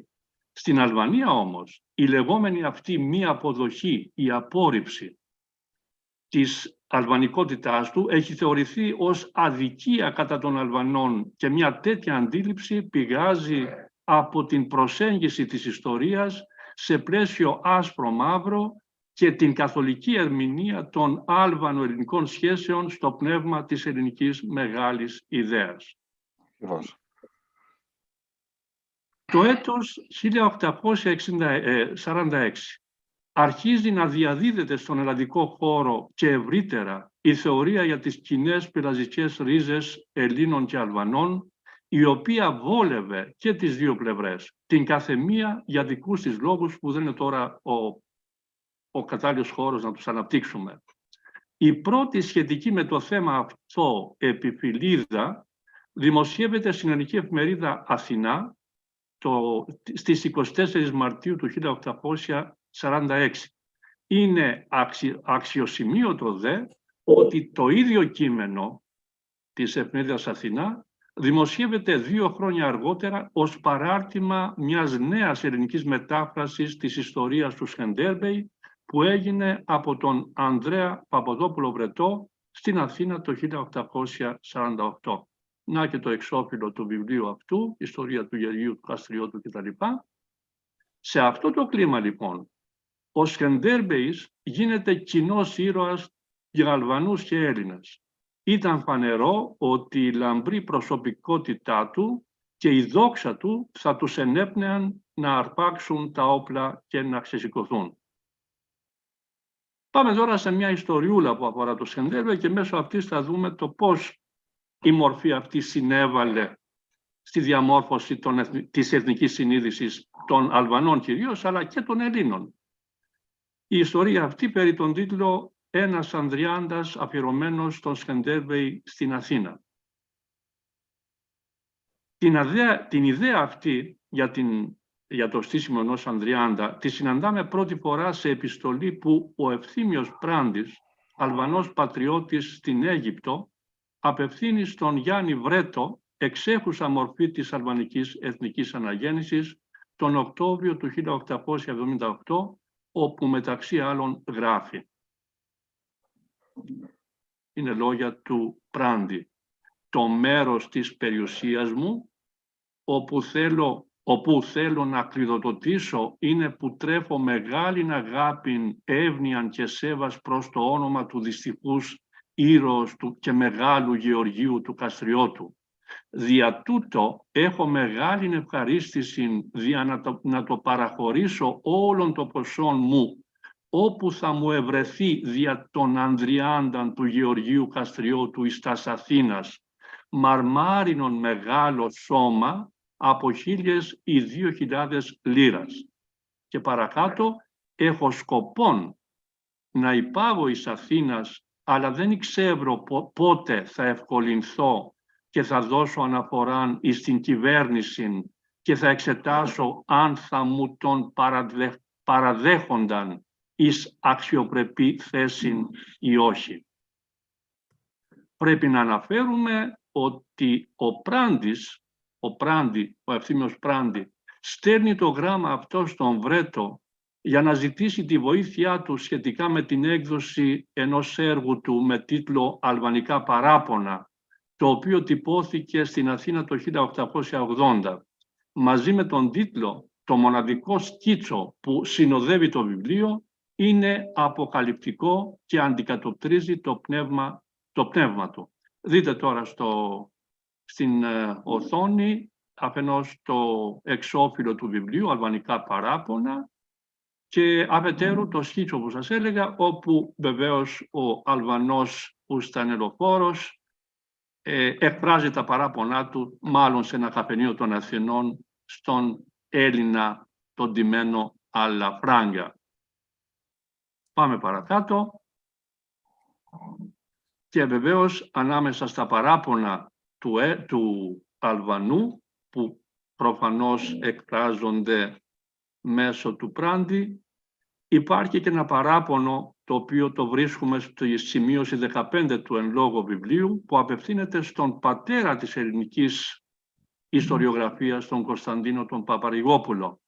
Και ας δούμε λιγάκι τι γράφει η σημείωση 15. Ο κύριος Κωνσταντίνος Παπαρηγόπουλος, καθηγητής της Γενικής Ιστορίας εν Αθήνες Εθνικό Πανεπιστημίο, κατά το έτος κτλ. Αναφέρον εκ της ιστορίας του περί της καταγωγής του Γεωργίου Καστριώτου, του επωνομαζομένου Σκανderbegs, και βεβαιών ο κύριος καθηγητής ότι ο Γεώργιος Καστριώτης κατάγεται εξ σλαβικής γενεάς. Ούτω λοιπόν είδε αναπορίαν και παράξενον προφητείαν, γράφει ο Πράντη. Πράγματι, εκείνη την εποχή, ο αθηναϊκός τύπος, γύρω στα 1776, ο αθηναϊκός τύπος κάλυψε μια συζήτηση ανάμεσα σε διάφορους Έλληνες ιστορικούς και διανοούμενους για το θέμα αυτό. Υπήρχαν διαφορετικές απόψεις για την εθνική καταγωγή του Skanderbeg. Ορισμένοι τον θεωρούσαν Έλληνα, άλλοι Αλβανό, άλλοι Υπηρώτη. Όμως κανένας δεν το θεωρούσε Σλάβο. Ο Πράντη θεωρούσε το Skanderbeg κοινό ήρωα των Αλβανών και των Ελλήνων, αφού και οι μεν και οι δε ανάγονταν σε κοινές πελαζικές ρίζες. Είναι αυτό το πνεύμα που τον οδηγεί να διατυπώσει στη σελίδα 101 του βιβλίου του τη βούλησή του για την ανέγερση του Ανδριάντα. Σήμερον δε ας παραλείψομεν τους Έλληνας και Γρεκούς μη ευαρεστούμενους και μη βολεμένους να αναφέρωσιν ποτέ το όνομά του, εκτός μόνον περί των ειδικών των ηρώων Μιλτιάδου, Θεμιστοκλέους και λοιπούς.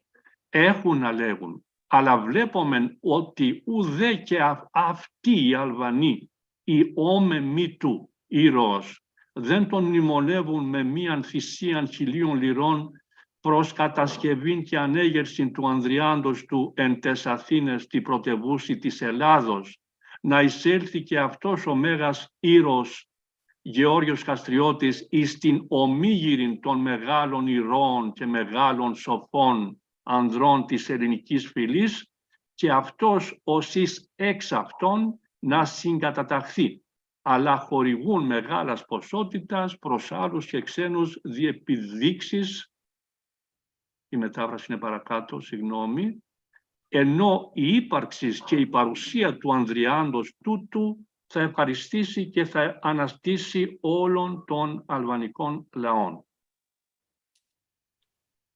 Συνεχίζουμε την περιήγησή μας.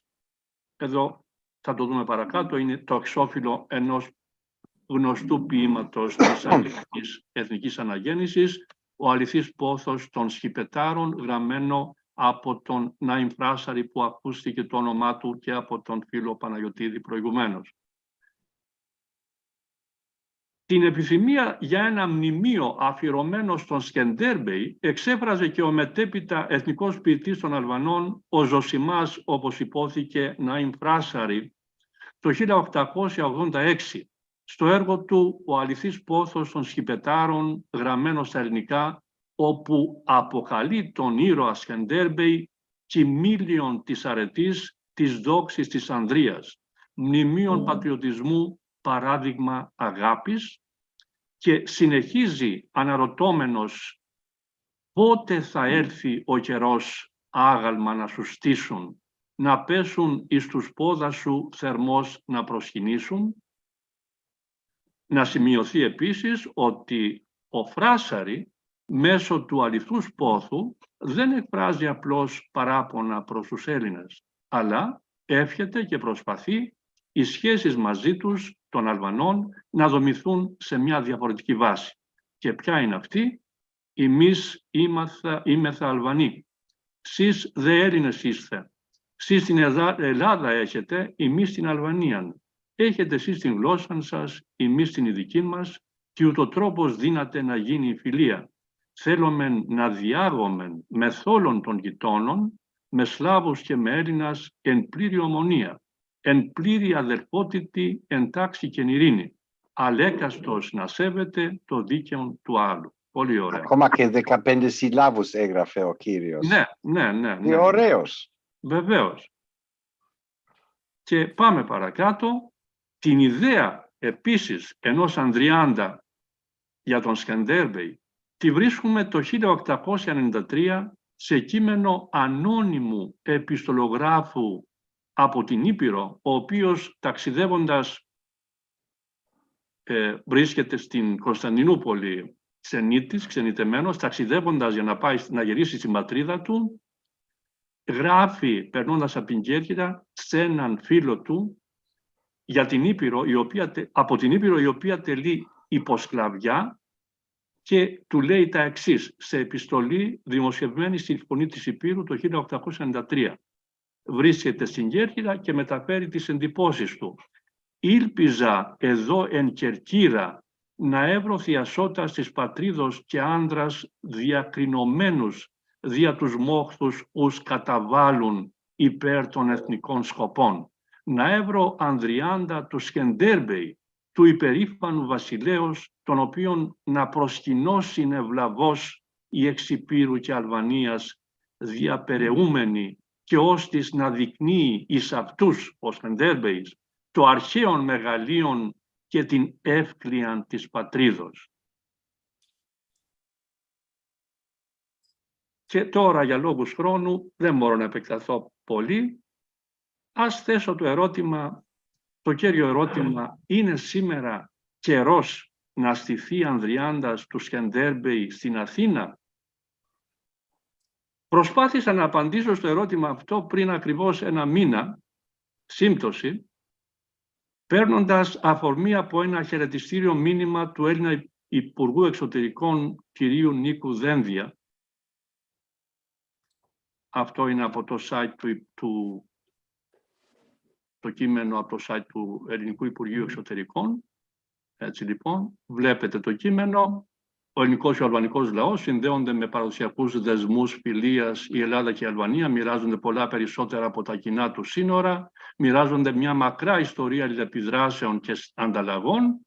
Και ειδού το σημείο το κέριο, ο Skanderbeg είναι εθνικός ήρωας και στις δύο χώρες μας.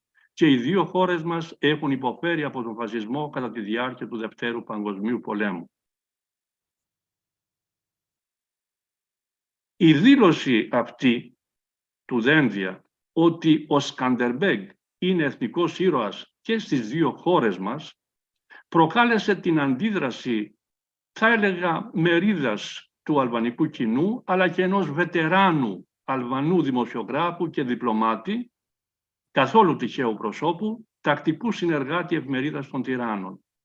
Ιδού και το άρθρο της εφημερίδας αυτή, ξανά από το ίντερνετ, έχω μεταφράσει στα ελληνικά και τα αγγλικά το τι λέει ο τίτλος, με μακρινή στόχευση η Ελλάδα κηρύσσει τον Σκανδέρμπεϊ Έλληνα εθνικό ήρωα. 15/12 ο συντάκτης του άρθρου, και πάμε παρακάτω. Θα μεταφράσω μόνο ένα απόσπασμα του άρθρου αυτού.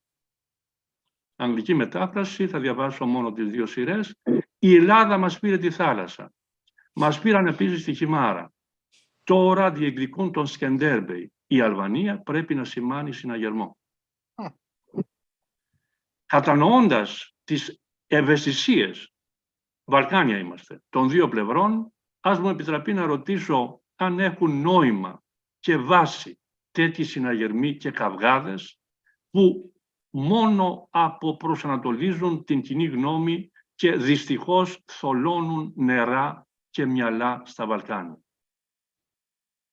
Με την ελπίδα και την ευχή η Ελλάδα να φροντίσει, αν το εννοεί ο κύριος Υπουργός Εξωτερικών, να αποδώσει στον Γεώργιο Καστριώτη τις τιμές και τον συμβολισμό ενός εθνικού της ήρωα, κάνοντας την αρχή ίσως με την ανέγερση ενός Ανδριάντα του στην Αθήνα, θα ήθελα να πω ότι ναι, ο Σκανδέρμπεης φυσικά ανήκει πρώτα στους Αλβανούς, αλλά ανήκει επίσης σε όλους τους ανθρώπους και σε όλους τους λαούς του κόσμου που εκτιμούν και υπερασπίζονται την ελευθερία τους. Υπό την έννοια αυτή, ο Σκανδέρμπεης ανήκει και στους Έλληνες.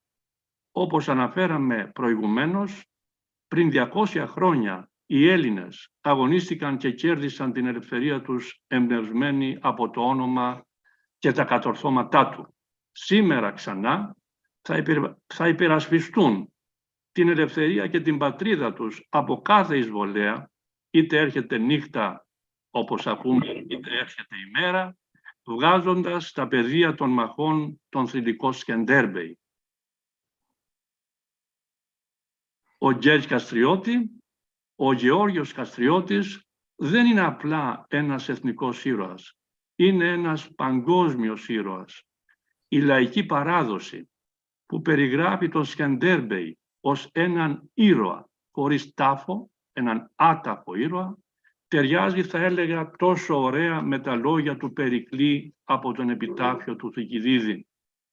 «Ανδρών γάρ επιφανών πάσα γη τάφος και ου στυλών μόνον εν τη οικία σημαίνει επιγραφή, αλλά και εν τη μη προσηκούση άγραφος μνήμη παρεκάστο της γνώμης μάλλον ή του έργου εν διαιτάται».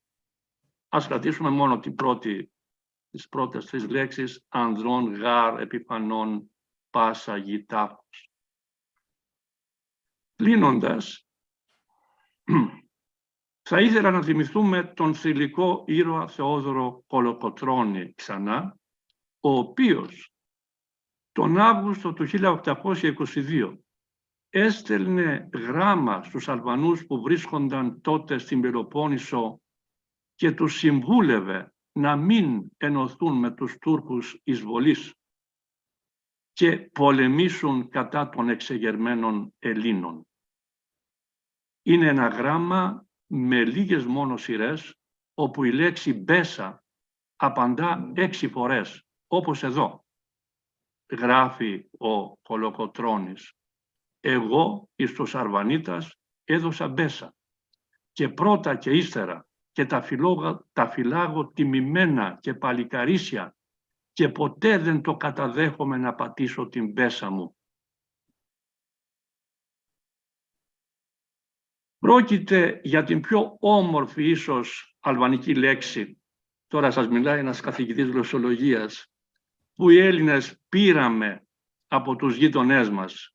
Μια λέξη που μαζί με το όνομα του Γεωργίου Καστριώτη Σκανδέρμπεη, του George Kastrioti Skanderbeu, στέκονται και πρέπει να στέκονται στα θεμέλια των δεσμών Ελλήνων και Αλβανών. Σας ευχαριστώ. Να εδώ και το έγγραφο, η επιστολή του Κολοκοτρώνη προς τους Αλβανούς έχει βρεθεί, παρακαλώ, σε Οθωμανικά αρχεία, οπότε δεν τίθεται ζήτημα περί γνησιότητάς της κτλ. Αυτά θα τα ξέρει καλύτερα ο φίλος ο Γιάννης ο Παναγιωτίδης. Ευχαριστώ κύριε Λούι. Να κλείσω. You can call me Ilya. Anyway, fascinating discussion so far. Fascinating discussion. I'd like to introduce now our next presenter. We know him obviously very well. He's been a part of many of our panel discussions, and he is a director also here at the East Mediterranean Business Culture Alliance. Professor Nicholas Alexiou was born in Volos, where he studied economics. He has received an MA degree from the Sociology Department at Queens College at the City University of New York, and a PhD also from its graduate center. He has taught in the Department of Sociology at Queens College since 1990 and has received the President's Award for Excellence in Teaching. His fields of interest are social and political sociology, ethnic studies, and research. He has established the first archive library museum for the Hellenes of New York, and he is the director of the research of the Hellenic American Project at Queens College. Also a contemporary poet, he is the author of 6 books of poetry, and many of his poems have been published in the Hellenic language, as well as in American journals and anthologies. He is a member of the Greek Authors Association in the Hellenic Republic and the Greek American Writers Guild Association in New York. And of course, as I mentioned, a director of EMBCA. Welcome, Nico, and great to see you again. Thank you very much. I'm trying to absorb all these interesting points of view and discussions. Thank you very much for your participation into this panel of EMBCA, which wasn't without some kind of risk from Lou and others, as some of the panelists mentioned, that especially when Dr. Panayatis said that something like that wasn't possible to have a few years ago. And also other speakers brought that as Dr. Abadzi talked about the nonsense around the Prespes Treaty, etc., how we understand ourselves towards the Balkans. For the economy of the time, I will try to bring 2-3 points directly and epigrammatically, so we can have some time left for discussion, because I would like to hear more of what you want to contribute. George Kastrioti, I read again some of the various books related to the topic, and focusing especially after the Battle of Knochika, near Niš, as it was mentioned before, between the Crusaders and the armies of the Ottoman Empire in the early November of 1473, and when he deserted the Ottoman army, and then a new chapter in his life, a new era, a new, let's say, reinvention of himself in his role in the region. I'm not sure if I agree 100% of what Dr. Brackob said before, that he defended Christianity, because one of the problems of the defeat at the end, it was some delays by the Christian nations, as many other things. So I would like to discuss that with you again.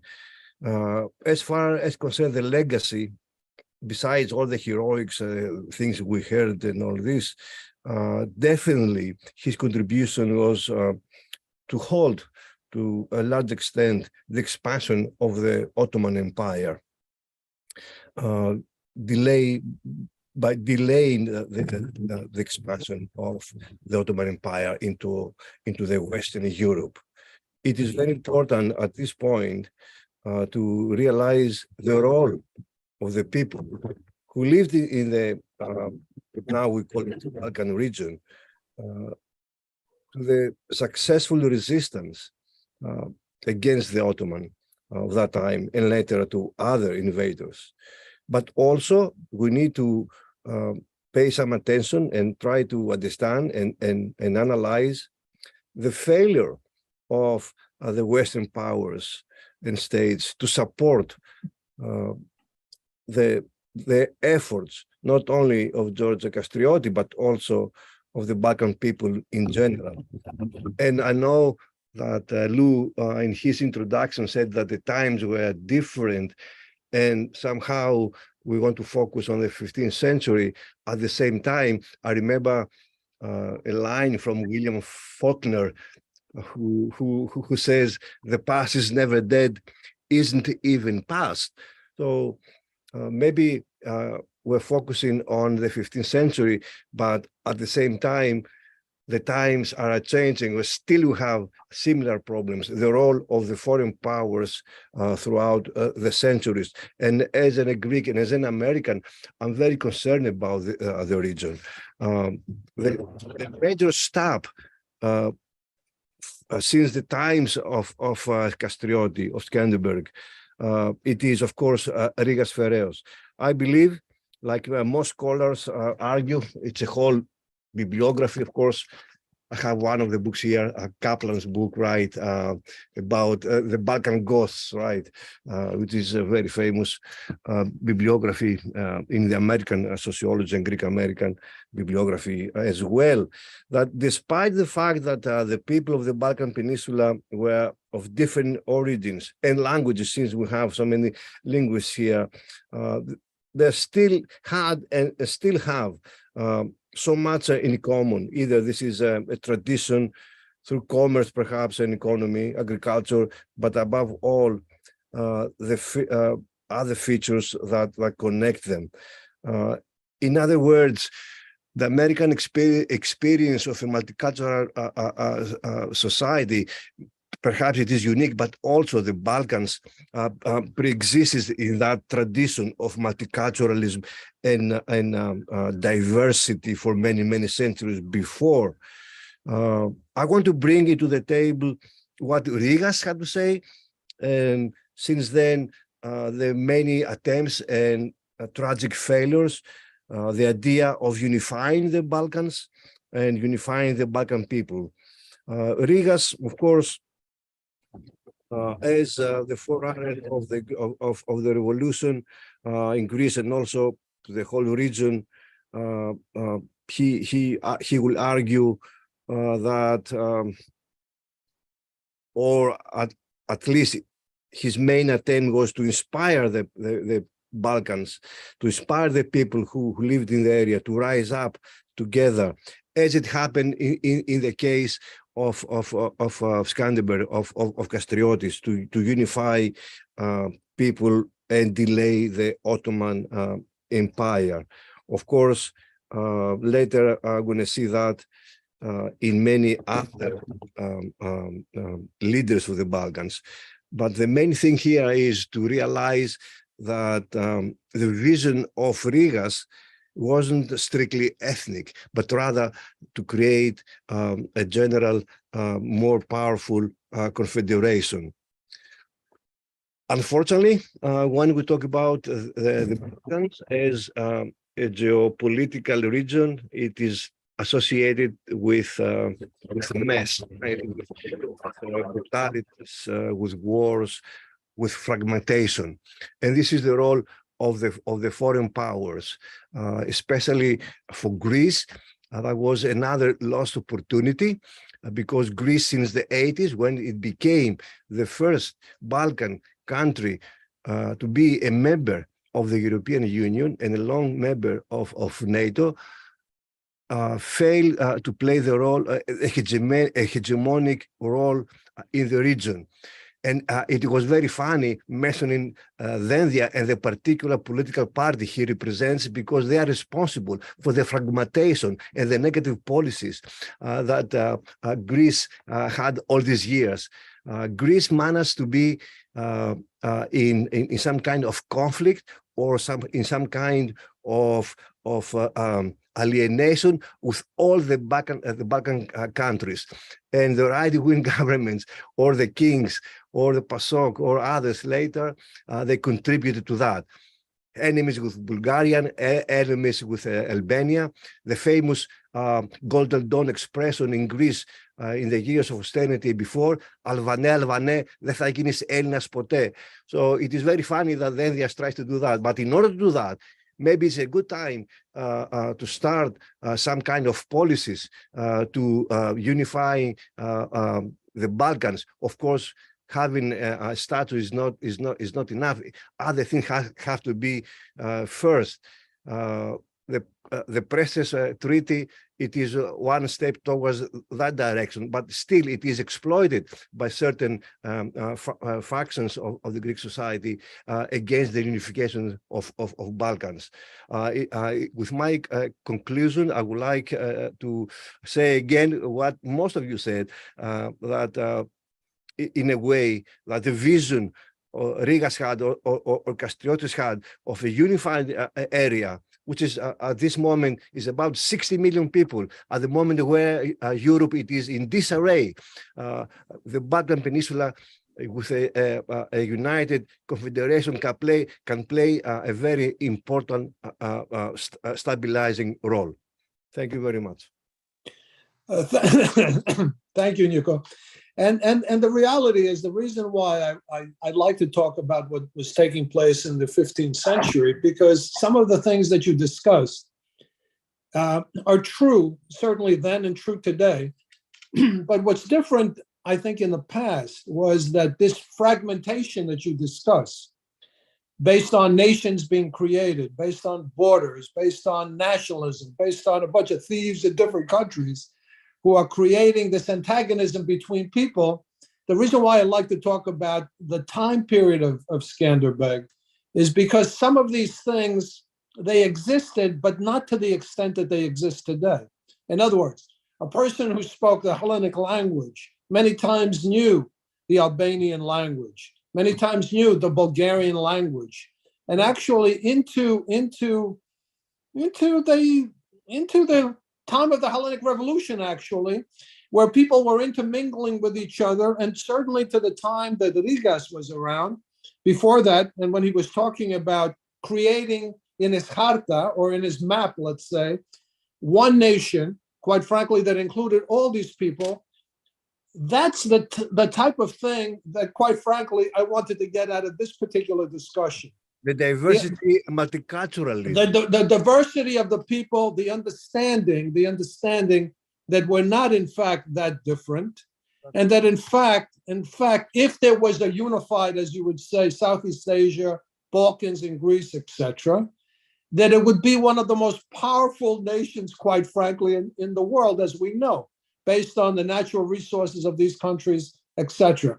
There is no reason for Hellenic people to have problems with Albanians, or Albanians have problems with Hellenes, or people claim that Skanderbeg was a Hellene, or he was a Serbian, or he was part Bulgarian. These are nonsensical discussion in the whole scheme of things. Not only that, when people talk about the Ottomans, etc., we were the Ottomans. The Ottomans when you think about it in the greater context, okay? In other words, when Mehmed II went against these different nations, not nations, and different armies, etc., and even when he captured the city, his military was not all Muslim. They included Christians, actually, and allies and all the rest of that. People don't understand their history, and because they don't understand their history, they're allowed by people to manipulate them to start to hate each other rather than discuss the commonality of the people. So when you say that we decided to have this particular event, yeah, we decided to have this particular event, like all the events we have, because we prefer to have these type of discussions. We don't mind being controversial because, quite frankly, as the discussion took place, it's not a controversial discussion. It's not a controversial discussion. So with that, I'll open the discussion. Obviously, we don't have much time, and Yanni is in Istanbul, and it's extremely late. Let's just have a couple of questions back and forth, and then what I'd like to do is go presenter by presenter, just to get your last thoughts, if you will, on the conversation. Anyone? If you don't mind, yes, I would begin because please. It's here almost midnight. My apology, Daniel. No, it's not you. You cannot change the time zones, not even you, Louis. Okay. I will try to answer the questions of Professor Abadzi because they are important, and it is important from a general standpoint. Because historical science or research is changing. No, you cannot write history as in the time of Papadopoulos, and not even in the time as in the times of Mark Bloch. And biological, psychological history is a fascinating subject, which I cannot resolve this evening. I dare to say that in Berlin, I had for years a discussion circle on historical psychology, where psychologists and philosophers were participating. So, one after your questions, Professor Abadzi, I try to remember all of them. Revenge. The grandfather of Skanderbeg was fighting in Kosovo Polje and was killed. And his father, John, so Johannes, had to be a hostage at the Ottoman court and was killed. So in a certain degree, Skanderbeg did but taking revenge for his father. Greekness of Skanderbeg, it is not so easy. The idea, I love the idea of Professor Kyriazis. One should keep in mind the historical and social situation of these Albanian noblemen.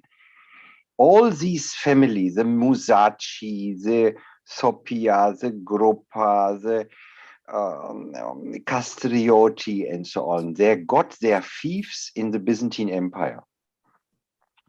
And they got independent or semi-independent after the Fourth Crusade.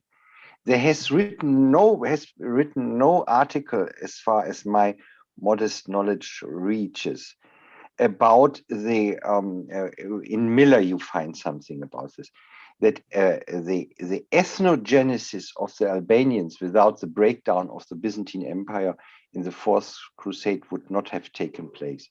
So they were living with Byzantine titles on these castles in Albania.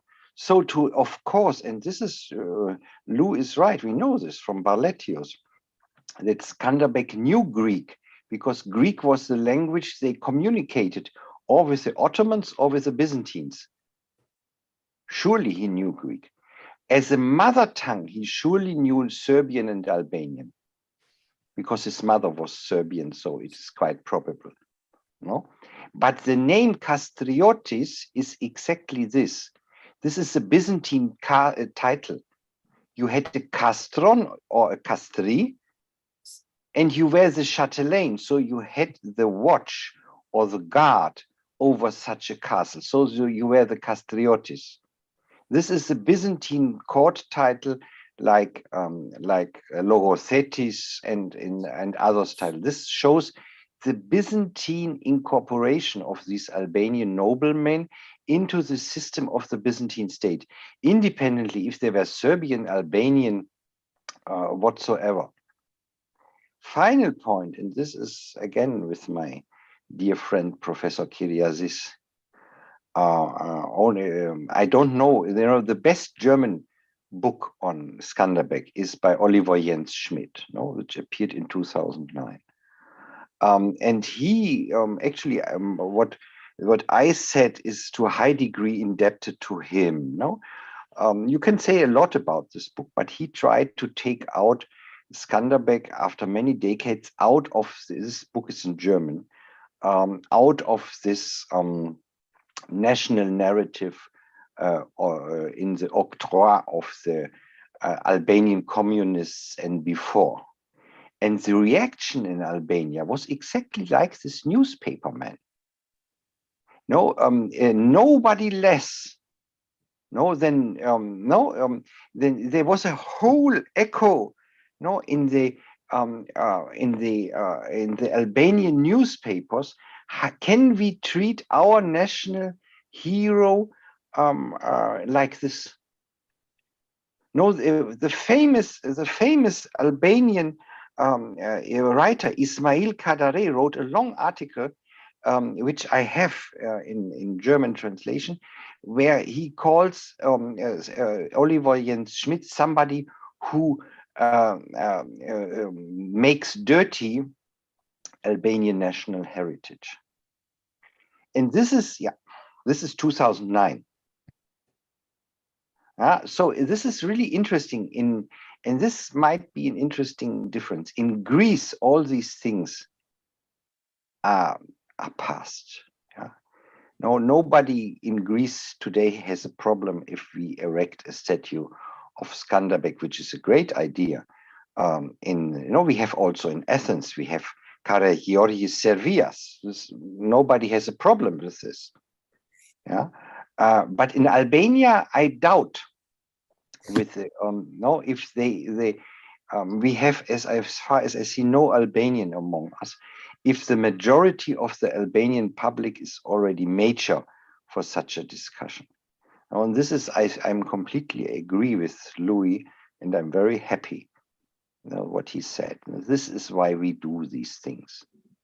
I had the privilege of being the pupil of Gottfried Schramm in Freiburg, professor for Eastern European history, who first deconstructed already in the 90s the national Albanian narrative, like all national narratives, insofar as they make people struggle against each other. And I think his spirit is with us. Και τελευταία τότε στα ελληνικά, η δεύτερη ωραιότερη λέξη που έχουμε στα ελληνικά από τα αλβανικά είναι ο Γιώνης, που είναι ο Γιαννάκης. Thank you so much for that. Kurt, some final thoughts, words? Yeah, I really enjoyed the discussion today and all the differing points of view. I think some very valid points are made in the sense that, we're looking at the 15th century. A lot of times contemporary historiography is looking at it through this 19th century lens of, national identity, which was created then. And certainly people at that time did not think of themselves in that way. In the same sense, although, I argue that Skanderbeg certainly defended Christianity and Western civilization, as I said, I don't believe that was his primary motivation. That was the result of his actions, what the consequences of it. And certainly from that perspective, he was an extremely consequential figure. And then I would just to hone in on the idea again that's been expressed several times about the cultural unity of the people in the Balkans. I think it's important to remember that a lot of the national movements for national cultural revival and things in the early 19th century, a lot of that actually started in the Romanian principalities. You had a lot of Albanian intellectuals who did their work. In fact, the first Albanian primer was published in Brăila in Romania. Vechiul Hargi, was a lawyer in Romania. At the same time, you also had a lot of these peoples, the Romanian leader Tudor Vladimirescu and Vechiul Hargi again and others that joined Philologist, in 1821. So it was a unified movement even at that time. So I think it's important that we remember it in that way, and certainly I think as everyone generally agrees that Skanderbeg really stands as a hero for all the peoples of the region, and I would add for really all of Europe, because had he not done what he did, the consequences for European civilization overall, I think, would have been quite different. Thank you for that, Kurt. And I hope we get out of this conversation that people have to respect each other, respect other cultures, and we're not that different. We're really not. Elena, some thoughts, some final thoughts on your end? I am totally fascinated by all of these viewpoints, and I would very much like direct conversations with the gentlemen in this panel. For one thing, one has to see I was fascinated in particular about the men who wanted to give 1,000 or 2,000 lire at the time for the Skanderbeg statue. Back at that time, 1848 or 1870, there were many Albanian speakers in Athens. They have disappeared. Their children, their grandchildren do not know the language. And actually, a number of them rose to prominence. As we know, from the beginning, the Albanian speakers were in the government. But yet to see dictionaries at that time and intellectual presence, somebody named Doris, I think one of the last living people is like Titos Johannes, a bunch of people who tried to do this. So it was quite good to actually try and put the Skanderbeg features together. Interestingly, from an evolutionary perspective, again, is we see these big men, of which unfortunately Trump is one, and fascinated people against their best judgment. And you get to see a little bit as to what it is that people were so carried away with by Skanderbeg. Other people, other leaders of that time didn't rise to that level of preference. Such people are liked by those who are poorer and lesser, which is why poor Republicans in the US, males particularly, support Trump. You somehow get a little bit of this guy's, valor in you. You become, you follow like the poor, Russian peasants following the Tsar without any real benefit for them. And you get to see this for a guy who wanted to give money, which he clearly wasn't very wealthy, so that somehow his name would be connected to this. That's what we see, and we see it today. So consider a little bit this fascination, completely unreasonable fascination with Trump today, is being the same tendency that humans have to follow these big, particularly big-headed leaders, big-bodied people who could withstand blows, and who did think on occasion strategically enough to where their followers survived. I mean, we all descend from them. Philip of Macedonia, probably not Alexander, was one such people. And such people, interestingly, left a lot of children behind. Those Skanderbeg seems to not have, and I wonder whether Johannes Panayatis has any insights as to whether he left a son. His son went to. That's all. Yeah. One wonders about either his fertility status, given God knows how many blows, but we need to understand then how to carry these things forward, because of course you get to see the Balkans as lots of both religions and languages. By now we all are becoming multilingual again as a virtue of study, rather than the people who one was brought up with, like my own grandparents or great-grandparents, whoever you lived with, you learned those languages. And I do want to have one last thing to say, because you Mr. Katsos, you already, very wisely said, we are the Ottomans. We are the last ones who were not converted. There is no doubt that my father's family from Eastern Thrace, I have like fourth cousins who don't know me and who are in Turkey, and some of you more than others. But we have to understand, and the issues of religion have become prominent now. They probably, again, the differences between Orthodox, whatever that means, customs, and Islamic ethics and customs probably were quite blurred and minimal in the 15th century. Today it matters, when we have to have freedom of religion, and you cannot do that under Islam. There is, as you know, when Skanderbeg reconverted, they called him Hain Iskander. The word Hainis, sometimes you hear that also, Khayana, meaning betrayal in Arabic. Now it is that the situation matters, that we have to think, unfortunately, as the vast majority of the Turks, as being Muslims rather than Turks. Otherwise, yeah, they're basically converted Balkans, as we all know. There was a recent DNA study on this, showing basically the multi-ethnic makeup of the Turks. Again, I would love to see if in Leje, in the St. Nicholas Cathedral, they still have his body. If it matters, it probably doesn't matter. What was his Y DNA from? Was it one of the more Slavic types or the more Greek types? Because there are multiple haplotypes. But it's women who finally are our relatives and who are more similar in Europe and who change borders. That is, the mother of the mother of the mother. Across history changes, religions changes, languages, but you get this continuity, which is again what men don't realize. They all talk about my father. Doesn't matter. But I'm fascinated by your decision to do this. The St. Nicholas you're talking about, is that in downtown Manhattan, or what are you talking about? No, downtown Manhattan. Yeah. It's the other story. No, but the cathedral where he is buried, because he died in Glezia, and I think he's buried in the cathedral of, the Church of St. Nicholas in Glezia, the ancient Lissos. No, Am I incorrect?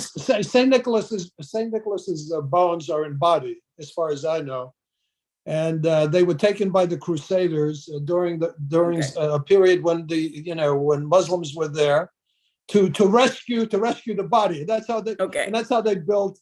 So wherever it is, the same thing with Saint Mark when they went from Venice to save Saint Mark's bones or what have you, and it took it and created their cathedral.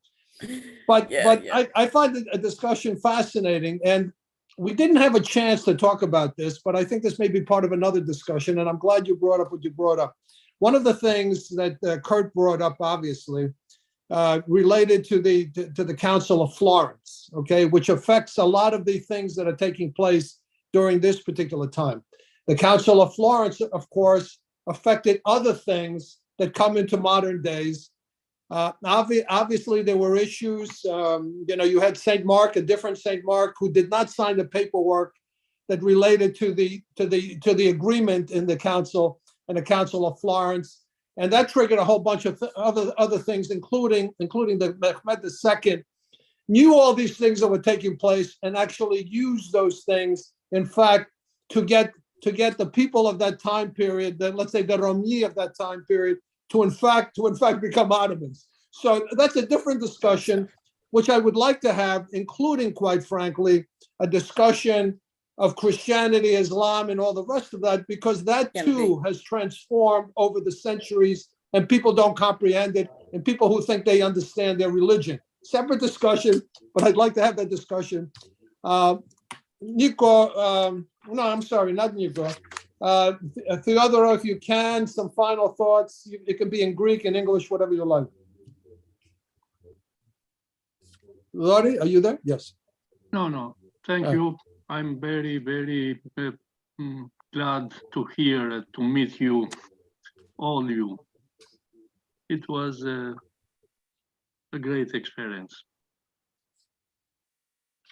Do you have some thoughts? Any thoughts? I don't mind, quite frankly. I hate to say this. No. I hate to say this, Elena, because of the statue. I don't mind giving my own money, quite frankly, to put up a statue for him. Not because of his maleness, of his so-called Trumpism or all the rest of that, but because I think he's a unifying figure, quite frankly, and we need unifying figures, in my opinion, in the East Mediterranean area of what is now the Balkans and Greece. Because there are no more practically no Albanian speakers, traditional Albanian speakers surviving.